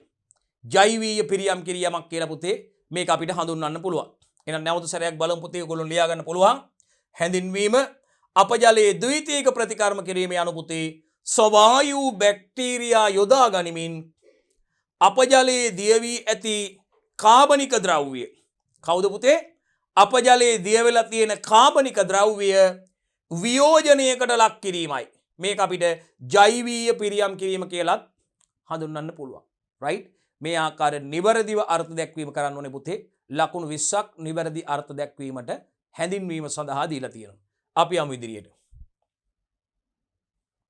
පළවෙනි පියවරට යනවා පුතේ. මෙන්න අපජල ප්‍රතිකාරම කිරීමේ පුතේ ක්‍රියාවලිය පියවර. right. පළවෙනි පියවර. step number 1. බලන්න දුවේ පුතේ ඔබ මේ ඒකකයේ දරුවනේ ඉගෙනගෙන තියෙන්නේ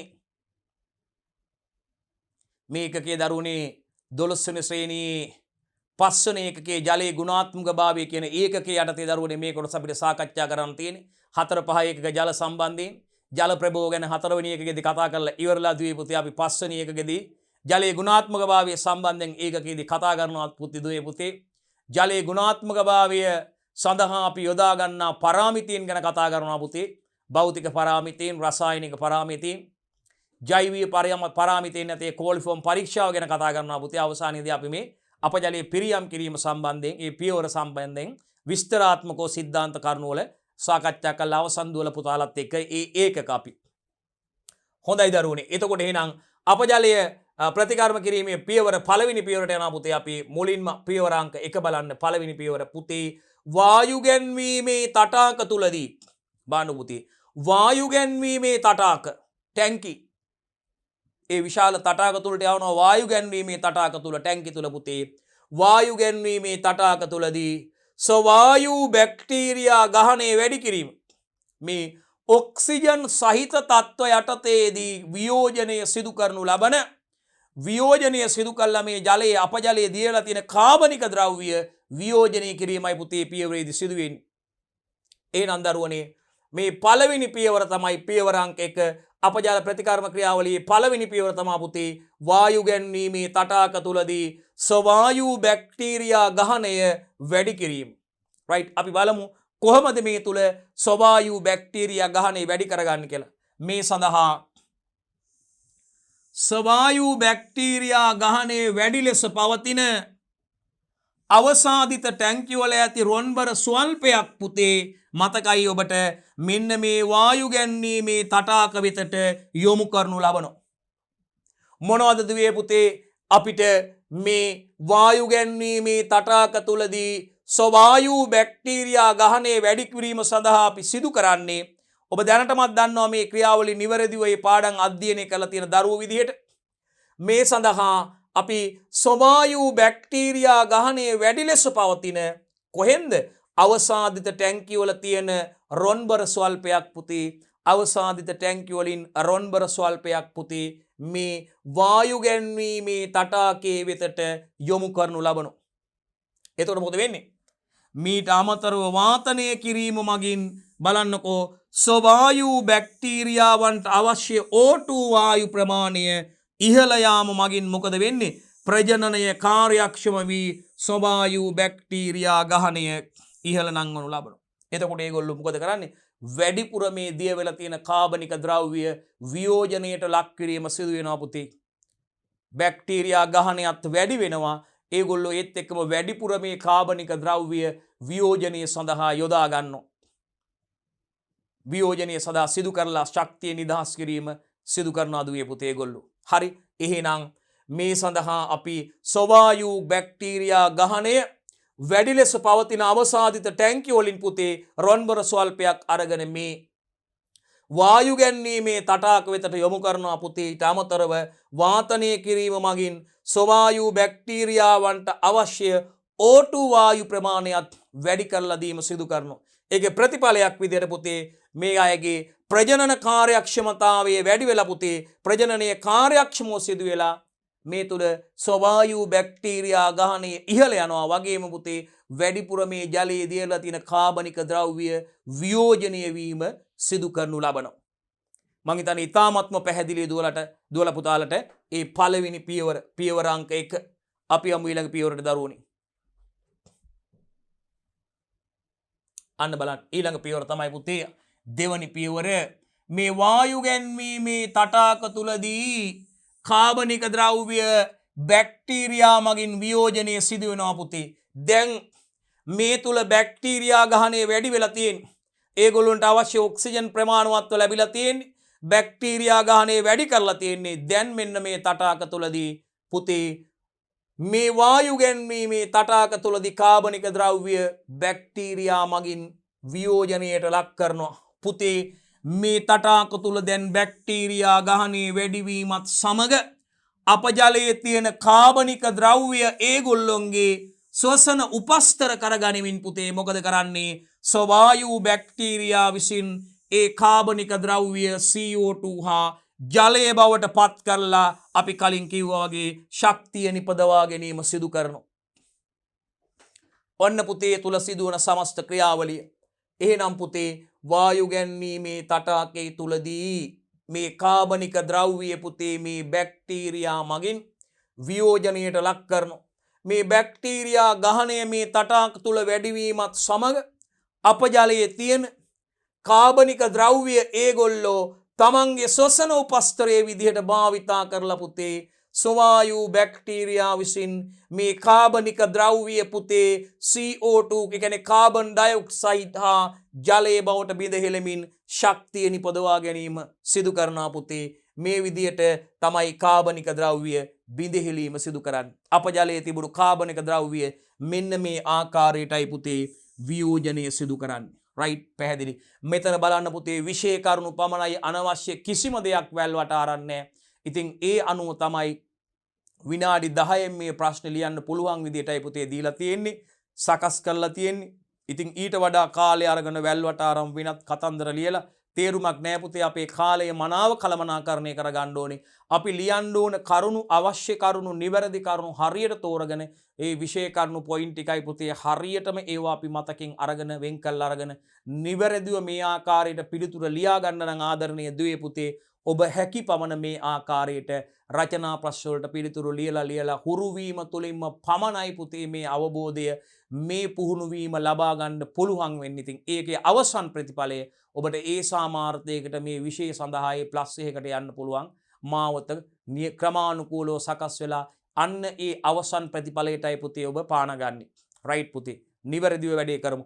අවබෝධයෙන් වැඩේ කරොත් අපිට අනිවාර්යයෙන්ම විෂයට ඒ සාමාර්ථයකට පැහැදිලිවම යන්න පුළුවන්. අපි යනවා පියවර අංක 3ට. සක්‍රීය රොන්බොර සෑදීම. පියවර අංක 3 සක්‍රීය රොන්බොර සෑදීම. පුතේ කාලයත් එක්ක ස්වවායු බැක්ටීරියා වර්ධනය වීමෙන් ඒ ශුද්‍ර ජීවීන් ජලයේ අවලම්බනය වෙලා සම්පිණ්ඩනයක් ලෙස පැවතීමෙන් සක්‍රීය රොන්බොර හැදෙනවා. මේ ආකාරයට පුතේ සක්‍රීය රොන්බොර සෑදීම සිද්ධ වෙන්නේ කාලයත් එක්ක මේ ස්වවායු බැක්ටීරියා වර්ධනය වීමෙන් පුතේ ඒ ශුද්‍ර ජීවීන් ඒගොල්ලෝ ජලයේ අවලම්බනය වෙලා පුතේ සම්පිණ්ඩනයක් විදියට පුතේ එකට සම්පිණ්ඩනයක් විදියට පුතේ පැවතීමෙන් සක්‍රීය රොන්බොර හැදෙනවා. සක්‍රීය රොන්බොර හැදෙනවා පුතේ. ඒ කියන්නේ මේ සජීවී ස්වවායු බැක්ටීරියා ගහන රාශියක් එකතු වෙලා එකතුවක් විදියට පවතිනවා පුතේ. ඒකයි සම්පිණ්ඩනයක් විදියට අපි කතා කරන්නේ කියන්නේ. මොකද්ද පුතේ? මේ සජීවී ස්වවායු බැක්ටීරියා ගහන පුතේ රාශියක් ඒක රාශී වෙලා එකතු වෙලා පුතේ සම්පිණ්ඩනයක් විදියට එකතුවක් විදියට පවතිනවා පුතේ. ඒකයි කියන්නේ. එහෙනම් සක්‍රීය රොන්බොර සෑදීම තුන්වෙනි පියවර. පියවර අංක 4ට යනවා පුතේ ජලය ද්විතීක අවසාදන තටාක වෙත යොමු කිරීම. ජලය ද්විතීක අවසාදන තටාක වලට යොමු කිරීමයි පුතේ ඒ පියවරේදී සිදුවෙන්නේ. පියවර අංක 4ේදී සිදුවෙන්නේ පුතේ මේ ජලය ද්විතීක අවසාදන තටාක වලට යොමු කිරීම පුතේ තැම්පත් වීමේ තටාක අවසාදනය වීමේ තටාක වලට යොමු කිරීමයි දුවේ පුතේ පියවර අංක 4ේදී සිදුවෙන්නේ. මේ තටාක තුලදී පුතේ ජලයේ වෙසෙන මේ බැක්ටීරියා අවසාදනය වෙනවා පුතේ. මේක තමයි අපි ද්විතීක රොන්බොර විදිහට හඳුන්වන්නේ පුතේ. මේ ද්විතීක රොන්බොර වලින් කොටසක් පුතේ නැවත ඊළඟ අවස්ථාවට වටේ සඳහා වායු ගැන්වීමේ තටාක වෙත යොමු කරනු ලබනවා. ජලයේ ද්විතීක අවසාදන තටාක වෙතට යොමු කරනවා පුතේ. එතනදී මේ තටාක තුල ජලයේ වෙසෙන බැක්ටීරියා පුතේ අවසාදනය වෙනවා පුතේ. අවසාදනය වෙනවා. මේ ආකාරයට තමයි මෙන්න මේක තමයි ද්විතීක රොන්බොර විදියට අපි හඳුන්වන්නේ පුතේ. මේ ද්විතීක රොන්බොර වලින් කොටසක් පුතේ නැවත මීළඟ වටේ සඳහා වායු ගැන්වීමේ තටාක වෙත යොමු කරනු ලබනවා. වායු ගැන්වීමේ තටාක වෙත පුතේ යොමු කරනු ලබනවා. ඊළඟට මේ ද්විතීක රොන්බොර ඉවත් කිරීම තමයි පුතේ පියවර අංක 5. ඊට පස්සේ පුතේ මේ ද්විතීක රොන්බොර වලින් ඉතිරි වූ වැඩි කොටසක් පුතේ ප්‍රාථමික රොන්බොරද සමග නිර්වායු තත්ත්ව යටතේ වියෝජනයට භාජනය කරලා ජීවවායු නිපදවනවා පුතේ. ඊට අමතරව පොහොරක් විදියටත් ඒක යොදා ගන්න පුළුවන්. ඔන්න පුතේ ඒ අවස්ථාව ද්විතීක රොන්බොර ඉවත් කරන්නේ මෙන්න මේ ආකාරයටයි පුතේ. ද්විතීක රොන්බොර වලින් ඉතිරි වෙච්ච වැඩි කොටස පුතේ ප්‍රාථමික රොන්බොරත් එක්ක මතකනේ ප්‍රාථමික රොන්බොරත් එකතු වුණානේ. මේකත් දෙකම පුතේ අවසානයේ නිර්වායු තත්ත්ව යටතේ පුතේ එයා වියෝජනයට භාජනය කිරීමෙන් බයෝගෑස් එක වායුව ජීව වායුව නිපදවනවා පුතේ. ඊට අමතරව පොහොරක් විදියටත් ඒ කොටස් යොදා ගැනීමේ හැකියාව තියෙනවා. හොඳයි පුතේ. එතකොට අපි දුවලා පුතාලත් එක්ක සාකච්ඡා කරලා අවසන් කළේ උසස් පෙළ 2019 ජෛව පද්ධති තාක්ෂණ වේදයේ ප්‍රශ්න පත්‍රයේ දෙවන කොටස පුතේ රචනා ප්‍රශ්න පත්‍රයේ B කොටස රචනා ප්‍රශ්න පත්‍රයේ A කොටස ව්‍යුහගත රචනා ප්‍රශ්න 4 දුවලා පුතාලත් එක්ක සාර්ථකව මේ වෙනකොට අපි සාකච්ඡා කරලා අවසන් පුතේ B කොටස රචනා ප්‍රශ්න පත්‍රයේ අර ප්‍රශ්න ව්‍යුහගත ප්‍රශ්න 4 අවසන් වුණාට පස්සේ රචනා ප්‍රශ්න පටන් ගන්නේ පස්වෙනි ප්‍රශ්නය කියලා 5 6 7 8 9 10 විදියට ප්‍රශ්න 6ක් තියෙනවා පුතේ සම්පූර්ණ ප්‍රශ්න එක ප්‍රශ්නයක් තුළ කොටස් 3ක් අන්තර්ගතයි. A කොටස, B කොටස සහ C කොටස කියලා. ඒ කොටස් වලින් පස්වෙනි රචනා ප්‍රශ්නය නැත්නම් ආරම්භක මුල්ම රචනා ප්‍රශ්නය තමයි දුවේ පුතේ දුවල පුතාලත් එක්ක සාකච්ඡා කරලා අවසන් කළේ. පස්වෙනි රචනා පස්සේ විදිහට නැත්නම් රචනා B කොටසේ රචනා ප්‍රශ්න පළවෙනි රචනා ප්‍රශ්නයයි පුතේ දුවල පුතාලත් එක්ක සාර්ථකව අපි සාකච්ඡා කරලා අවසන් කරේ. අපි ඊළඟ කොටසෙන් බලාපොරොත්තු වෙනවා දුවේ පුතේ ඔයගොල්ලොත් එක්ක දෙවන රචනා ප්‍රශ්නය නැත්නම් 6 වන රචනා ප්‍රශ්නය සාකච්ඡා කරන්න බලාපොරොත්තු වෙනවා දුවල පුතාලත් එක්ක.